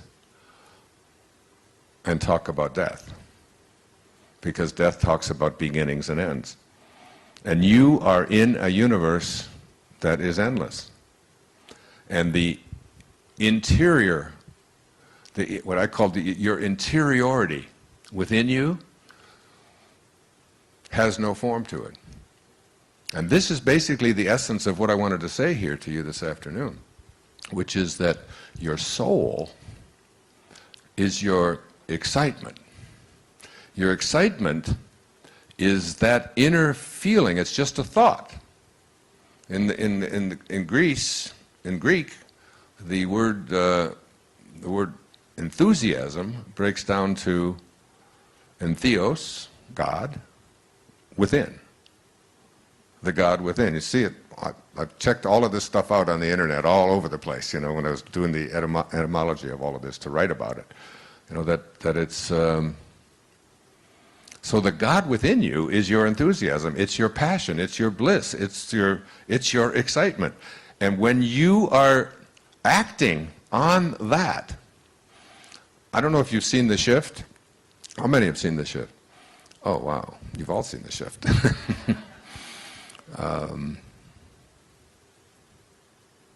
In The Shift, that story of Ivan Ilyich is such a profound story of Leo Tolstoy's The Death of Ivan Ilyich, where he was a judge in in Moscow, and he hated his life, and he hated his wife. Particularly, he hated his wife because he was so angry at his wife because she had pulled all the strings and arranged everything for him to get this first to get into law school, and then to become a lawyer, and then to become a judge. And she was always, because she came from a place where she had that kind of pull. So here he was a very respected judge, and he hated his life. He hated everything about his life.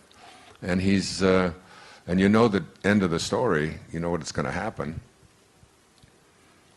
It's by the title. It's The Death of Ivan Ilyich. And he's lying on his deathbed, and he's got holding his wife's hand, this woman that he has despised his whole life because he was a poet. And he wanted to just be a poet. And he couldn't do that because he was so forced into this other life that he had allowed to take place. And he's looking up into his wife's eyes, and the last thing he says to her as he closes his eyes and dies, what if my whole life has been wrong? And he died. I was 19 when I read that. And I wrote myself a note on a pad of paper. It said, Dear Wayne, don't die with your music still in you. Don't die with your music still in you. That is, there's not a person in this room, there's not a person watching this anywhere who doesn't have something internally within them that excites them. And nobody else has to get it, nobody else has to understand it, nobody else has to agree with it, nobody has to go along with it. There's something inside of us, and when we are not living our excitement, we are not supported by the universe. It becomes sticky, it becomes hard work. It's like nothing seems to work. You're always running into obstacles. But when you are following your excitement, whatever it is, like, I gotta guarantee you that right now, here, in this moment, today, right now, it's the only moment there is. Now, this is my excitement. This is my excitement. This is why I'm here. I'm not here because of what I get paid. I'm not here because of any prestige that comes my way. I'm not here to impress anybody. I'm not here for anything other than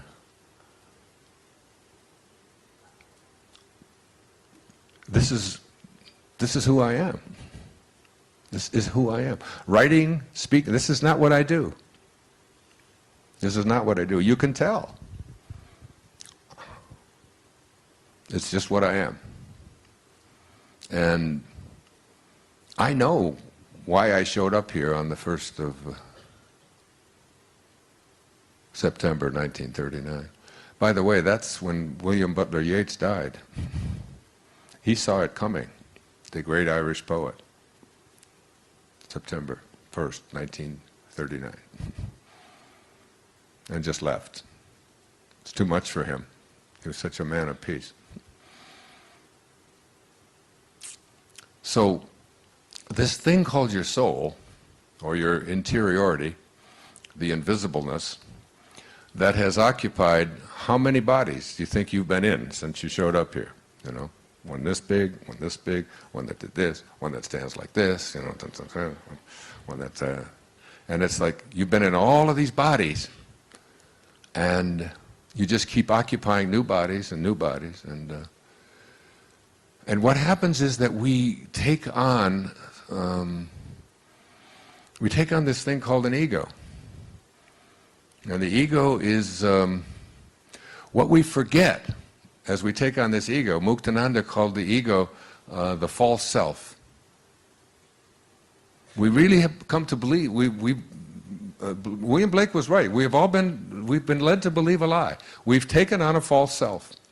And this false self says that who I am is what I have, what I accomplish, what I do, what I own. Who I am is what other people think of me. Who I am is my reputation. Who I am is all of my stuff. Who I am is separate from everybody else. And so I have to compete with everybody else and go to war with everybody else because I've just got this belief that we're all separate from each other. In the United States of America, 1 soldier a day commits suicide on active duty. 1 a day. Every day in Afghanistan, a soldier is committing suicide. There's a Time magazine had a cover story. 1 a day, it was called. Why is 1 soldier a day killing himself? Because he has been forced into being something that he is not. What is his original nature? What is all of our original nature? See if I brought that with me. Yes, I did. It's from the Course in Miracles. It's one of my favorite quotes from the Course in Miracles. So I know it, but I want to make sure I don't misquote it. The memory of God. God is really like a memory. It's like remembering where you came from. What is your original nature? Lao Tzu called these our original nature. The memory of God comes to the quiet mind. It cannot come where there is conflict. A mind at war with itself remembers not eternal gentleness. What you remember is a part of you, for you must be as God created you. Let all this madness be undone for you, and return in peace to the remembrance of God still shining in you, in your quiet mind. Isn't that great? We take young people and we give them guns and we tell them to go kill those people. The Native Americans used to say that no tree has branches so foolish as to fight among themselves. They knew that we're all branches on a tree called humanity. What are we doing? Telling people that these are your enemies. We all come from the same place. We all return to the same place.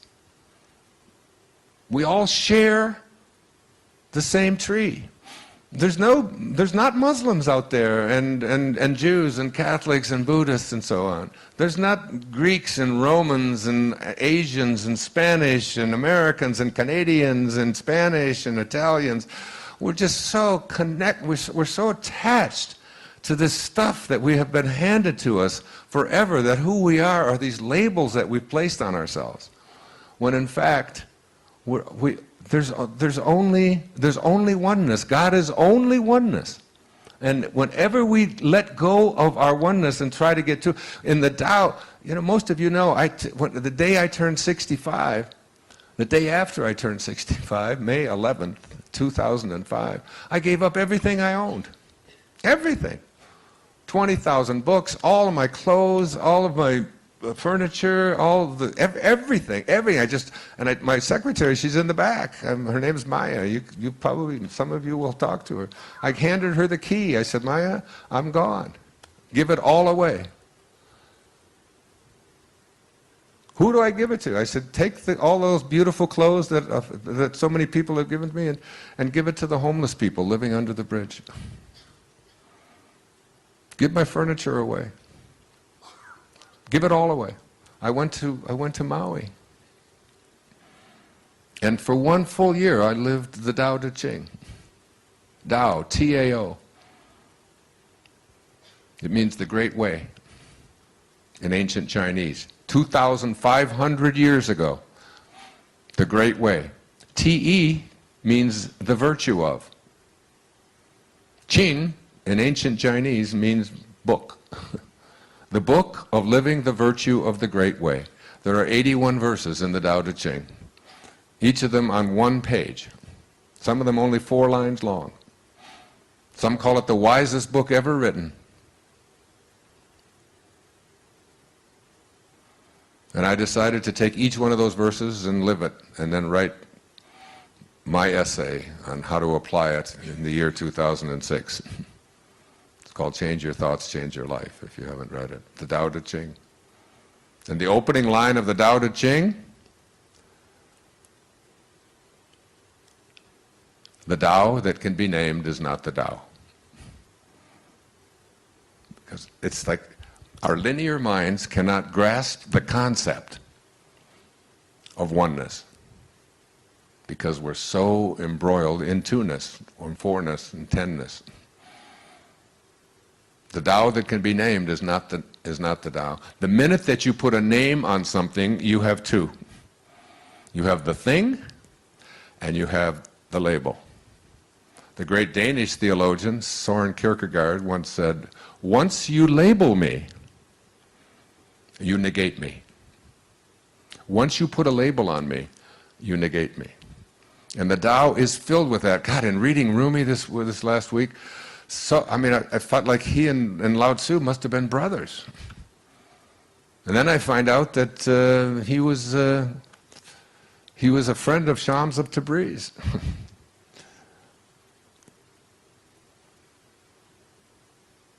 That Rumi and Shams and St. Francis and Lao Tzu and Jesus and Buddha, they're all telling us the same thing. Someone sent me a book that said Jesus and Lao Tzu. And on the left-hand side of the page was all the sayings of Lao Tzu. And on the right-hand side was all the sayings of Jesus. They were almost identical. And Jesus came along 500 years after Lao Tzu. I'm not saying he was plagiarizing, but what I'm saying is that there are eternal truths. So the soul,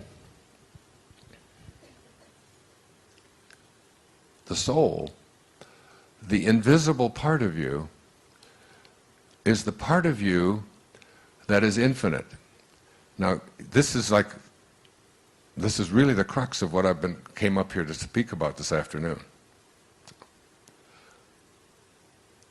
The invisible part of you, the part of you that's watching, the part of you that is not what you have and what you do and what other people think of you, that's the ego. Remember, the ego is edging God out, E-G-O, edging God out. In the first 9 months of your life, while you were inside your mother's womb, there was nothing for you to do. There was nothing for your mother to do. Something was taking care of everything.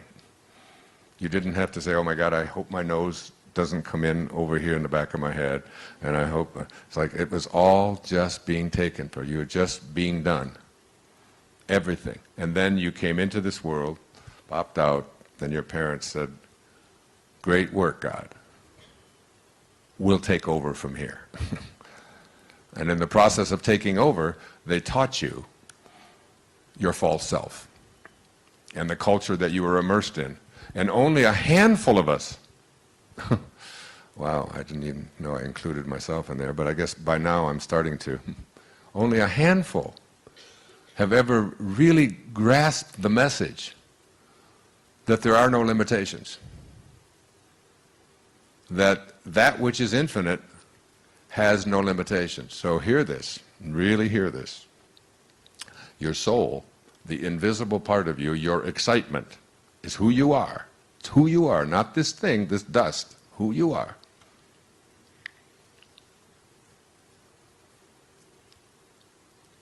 Resists anything that tries to make it finite. What does finite mean? It means it stops someplace. It's finite. This microphone starts here and it ends here. It's like it's finite. This big boat that we're on is finite. The clothes that you wear, the body that you have, it's finite. It begins and it ends. It's finite. The part inside of you that is just occupying this finiteness is infinite. And what does infinite mean, infinite mean? It means it doesn't stop anyplace. As soon as you stop at some place, it's finite. How are you going to stop your excitement? How are you going to say there, that's it, it doesn't exist anymore? Can't turn it off. It's who you are. And your soul, this is what I wrote. The ideal of the soul, the thing that it asks for, is neither knowledge or light or happiness. The ideal of the soul is space, immensity. The one thing it needs is to be free to expand and to reach out and to embrace the infinite. The ideal of the soul is infinity, because that's what it is. It is miserable when it is circumscribed, to say that carefully, I've missaid that several times. It is miserable when it is circumscribed or restricted. Okay? Once you understand this, see, before I had children, I had 8 theories about how to raise children. Now I have 8 children, no theories. Okay? So, the one thing I've learned as a parent is that nobody likes being told what to do. Have you noticed that, parents? And if you're not parents, have you noticed how you react to your parents when they tell you what to do, or what to be, or how to think, or what you can do, or what you can't do? This is like a universal thing. I see heads nodding. Everybody knows that this is a universal thing, that the ideal of the soul is infinity, because it's your excitement. It can't stop any place. As soon as you try to put it into a box, as soon as you try to circumscribe it, as soon as you try to tell it what it is, your soul will cry out with, "Don't tell me what to do. Don't tell me what I can be. I don't want to hear it from you. I don't want to hear it from any books that you give me. I don't want to hear it from the church. I don't want to hear it from my culture. I don't want to hear it from," and this is true of everyone. It's your soul crying out and saying, "For God's sakes, don't fence me in. Oh, give me land, lots of land, and the starry skies above. Let me ride through the wide open spaces that I love."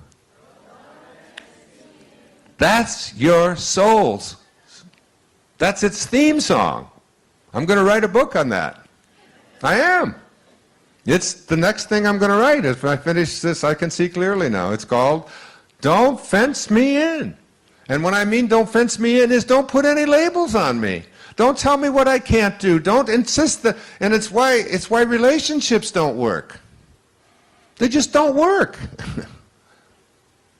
By and large, they don't work because, and it's like all of the great spiritual masters, it's never a surprise that none of them were in relationships. Now they're telling us Jesus was married. I doubt it.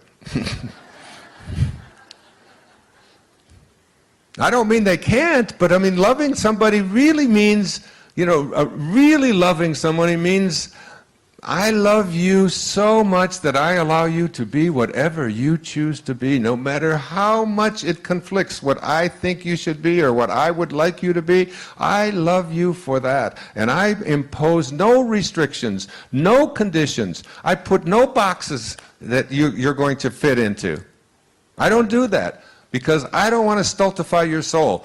My children, every single one of them, they will tell you, Serena over here, she will tell you, when she applied to law school and busted my chops to help her to get into law school and to, write the letters for them and all of that, and she got there for 2 weeks and just decided this is not what I want to do, I can't do this, that's not something. Where are you, Serena? Get the microphone, come on up here, tell them. Grab it, it's right there. She'll tell you. She's writing a book about this. This is Serena, my beautiful 27-year-old daughter. Hello? Come on up here. He did not tell me he was do going what to your do father that. tells you to do. I'm not writing a book about law school. You don't correct your father. What'd you say? Tell them what? Tell them, like, when you decided that wasn't what you wanted to do and all the changes you've made in your life. How were you raised? Well, I decided I wanted to go to law school, and I applied and got a scholarship, partial scholarship. And the other one was Wayne Dyer's scholarship. And I went, and I was there for about 6 weeks, and I just really felt like everything I was being told in the classroom was the opposite of how I felt.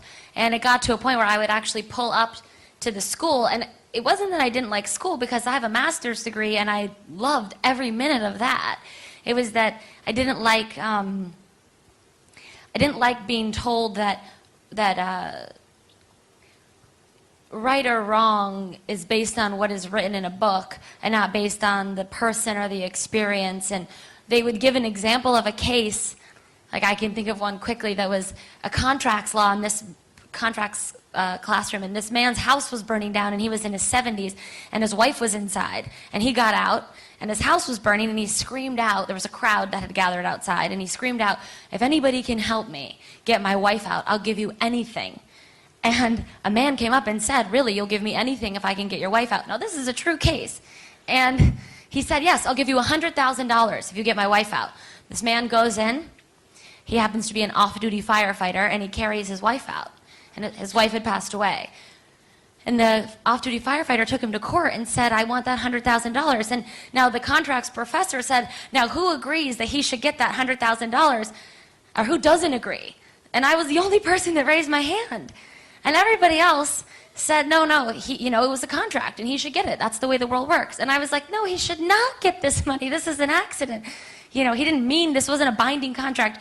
Anyways, when I realized I was like the only person at this Catholic law school that thought that we should always side with like humanity and not the law, I realized that it wasn't the place for me, so I left. But I called my dad before I left. Actually, I text messaged him. And I said, because I hadn't really quit anything before besides like sports, and I said in my text, this isn't for me, and I feel sick every day that I go. Now, I know there are good lawyers probably in this room, so I'm not trying to knock it. It just wasn't for me. And would you be mad if I left? And what'd you say back? I don't remember. What did I say? You said... You got the mic. Shit, you're taking over. I'm just going to go sit down. Wow. You said, Serena, you have a dharma. You have a place inside of you that knows exactly what you should do, and you came here to live a dharma. If this isn't it, go find it. But I will never be mad at you for going after that. Yeah. Yeah. Now, thank you, honey. What's interesting, though, and what I want them to hear, come over here. What I want them to hear is what you felt like when your excitement was something that you could no longer follow. What was going on to your body? What was happening to you?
I got pneumonia. I got really sick. And I had gone to the doctor actually the week before because I was feeling so sick, and I felt like, maybe if I am not liking law school so much, I'm actually having a physical reaction to doing something that doesn't agree with my soul. And that was kind of like the way that we were raised. If you're actually getting sick, physically sick, and I had like fluid in my lungs, so I really was physically sick. If you're getting sick doing something that doesn't feel natural to you, you should stop doing it. Right? You're so cute. Come over here. Get off of my stage, you bet.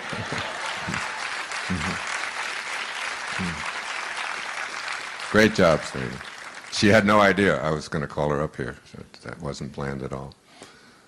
So I was in Maui, and I have a dear friend. Her name is Carrie, and she has 2 daughters. One daughter's name is Kylie, and she was 6. She's now 14, but she was 6 then. And she has a sister named Kamiley, who's 4. And my grandson was there also, named Carter, and he calls me Bampa at 4. So Carrie said to me, she said, I'd really like to go shopping, and I never get a break from these kids. She said, do you think you could watch them for a couple of hours?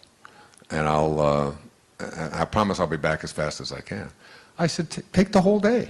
I said, what is the problem? She said, yeah, no, you don't understand my girls. She said, they fight all the time over everything, I said, but they're 4 and 6, I had, 5 and 8 years. I mean, I had kids everywhere. And all of their friends. I mean, my house has just been kids forever. So I said, just go shopping, just go. She said, but you don't understand. It's going to be hectic. I can't even take them to restaurants. I can't even, because they just fight all the time. These kids are just always fighting. I said, well, I'll just handle it, So she went, and they went off to the pool, and all 3 of them over to the pool. And within 7 or 8 minutes of Carrie being gone, Kylie comes running over to me, and she says, Kamiley just pushed me. Kamiley just splashed me. That's not right. She's always doing that. She's so bad. She just splashed me. I said, whoa, wait a minute. I said, honey, I'm only here to make sure you don't drown, I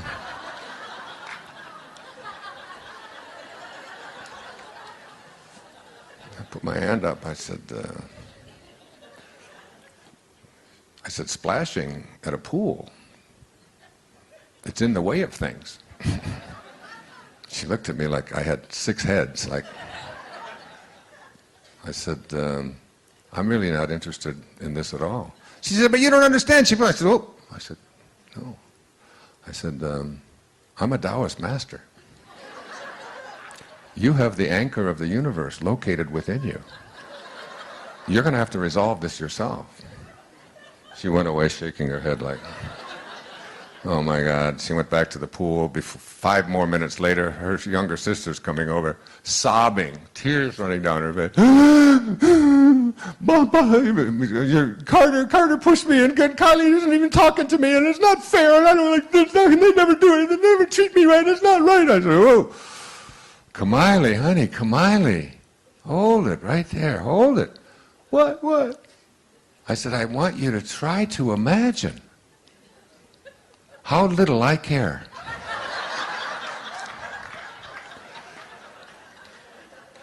She just looked at me and I don't know. And then 5 more minutes later, my grandson, he comes running at me. Bumpa, both of them up. He looked at me, and he knows because he's been around me enough. He just went, oh, he doesn't give a shit about this stuff at all. And off they went. And basically, I have one philosophy of raising children, which is guide, then step aside. Guide, then step aside. I am not here to solve every dispute of yours, and you have the capacity within you to resolve all of this. It is not going to be, I am not going to be dragged into this kind of a way of being that, and this is what Serena was speaking about, is like, my children have always known that they are not here. They will tell you, they didn't even bring their report cards home to me. Because I really don't care about whether they get a B or a C or an A, or whether they get into that school or this school. I went to a school that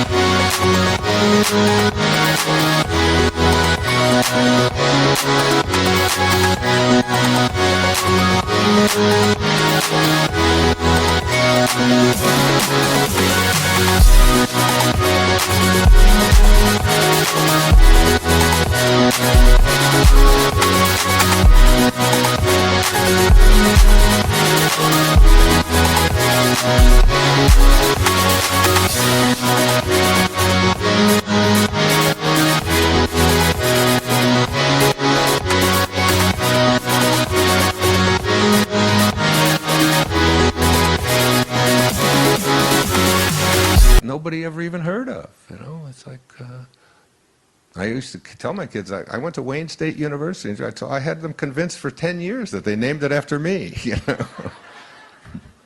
But we all have this within us. We all have the anchor of the universe located within us. And when, you know, the great Lebanese poet Khalil Gibran said, your children are not your children. They are the products of life's longing for itself. They come through you, but not for you. They come through you. And in relationships, he said, let there be spaces in your togetherness, and let the oceans roar in those spaces. What does that mean? It means you have to allow, if you're going to be in a love relationship with somebody else, you can't put them into a box. You can't. You gotta love them for what they are. And if loving them, if loving them means loving them when they decide not to love you, that's the kind of love you have to have. That's divine love. That's the love that Jesus wrote about.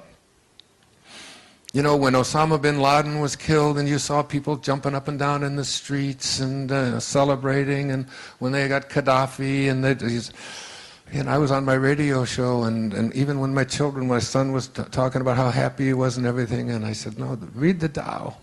In the Tao it says that a victory in war is to be celebrated by mourning, because it still gives evidence that we have not found our divine nature. If you love those who love you, what virtue lies in that? Even the morally weak love those who love them. And if you're good to those who are good to you, what virtue lies in that? Even the morally weak do that. Love your enemies. Be good to them. Share with them without expecting anything in return.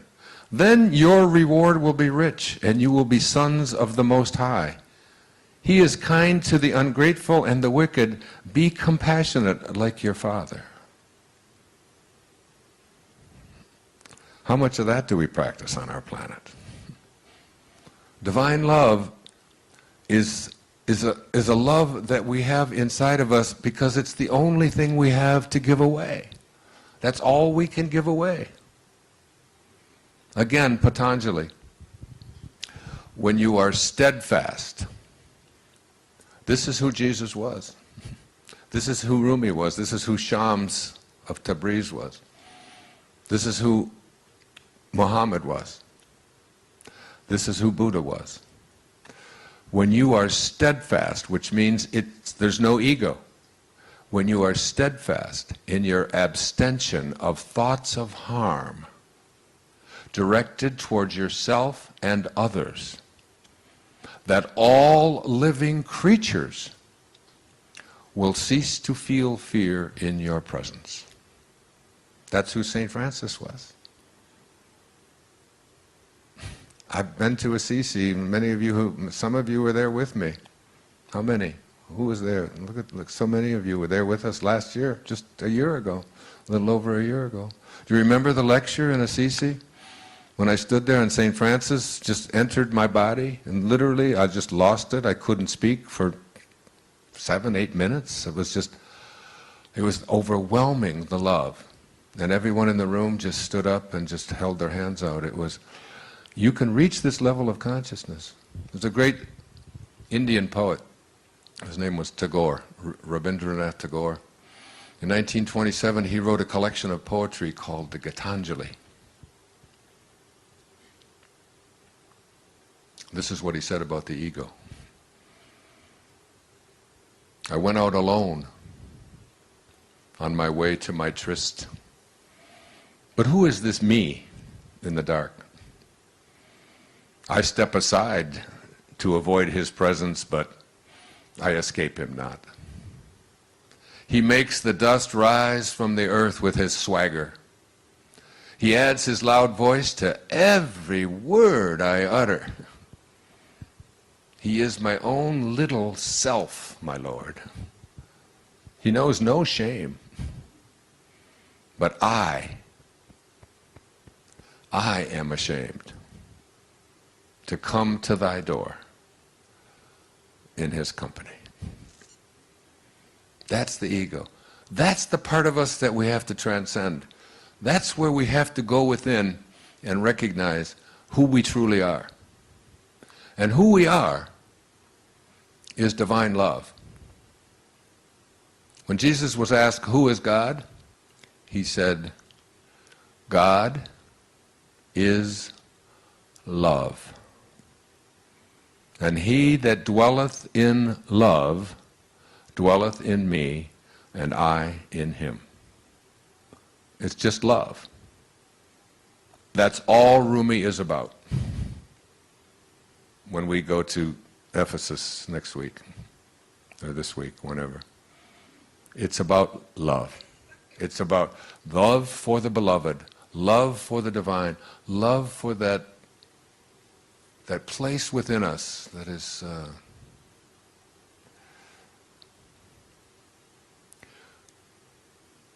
is our excitement. It is our God.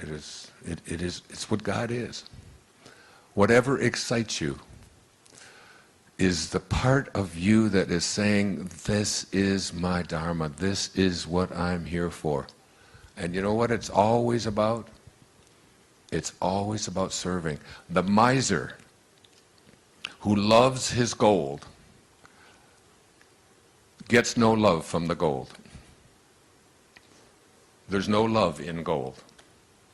The reason the miser is so exquisitely happy with his gold is because of the outpouring of love that he has for it.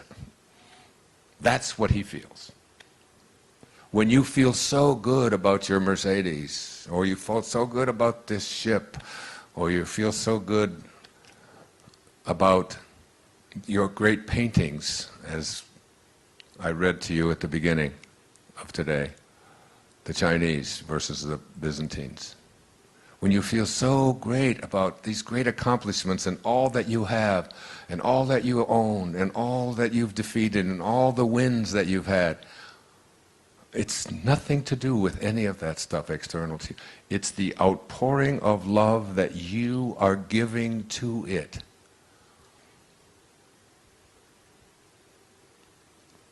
And you can't have love in your life, and you can't give it away unless that's what you have inside. I used to give this example, and I'd have kids sitting there, speaking to thousands of people, and there'd be a few kids sitting here in the front row, and I'd always come out with an orange. And I'd throw the orange up and catch it, and throw the orange up and catch it. And I would say to one of the young children sitting in the front, if I take this orange, and I squeeze it between my hands, right up here, and I squeeze it as hard as I can squeeze it, what's going to come out? And they'd always say, juice. Of course, juice. And I'd say, wait a minute. Why? Why, when you squeeze an orange as hard as you can squeeze it, does juice come out? And they'd say, well, it's an orange. So I said, it's not just juice, because you don't get apple juice if you squeeze this, right? You're not going to get grape juice, right? You're not going to get lemon juice. You're not going to get any of that. The only thing you can get out of it is whatever it is. They'd say, yeah, orange juice, orange juice. I said, yeah, but why, when you squeeze an orange, do you get orange juice out of it? And finally, one little kid over here would just go, oh, that's so dumb, because that's what's inside. I said, well, of course. It's because that's what's inside. And someone squeezes you. And someone puts pressure on you. And someone tells you that you're bad, or that you're evil, or they don't like you, or that you're wrong, or that you're miserable, or that you're any of these things. And someone does this to you, and out of you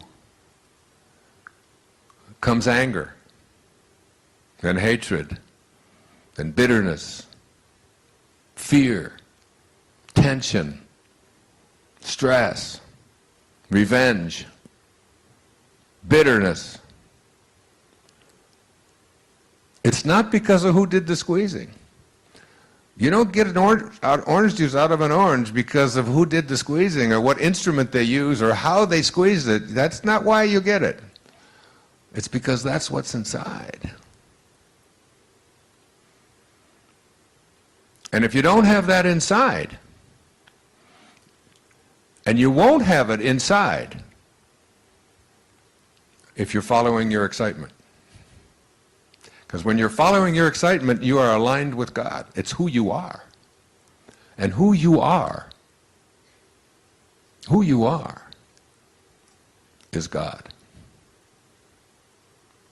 So all you have to do is follow your excitement, follow your passion. And some will say, but if my excitement is to make other people unhappy, or if it's to kill other people, or to do these kind of things, and you see that that's a violation of your original nature. So the only caveat on your excitement is that it has to be aligned with God, because that's what it is, and God is love. So if it's not love, it's really not your excitement. It's really not God.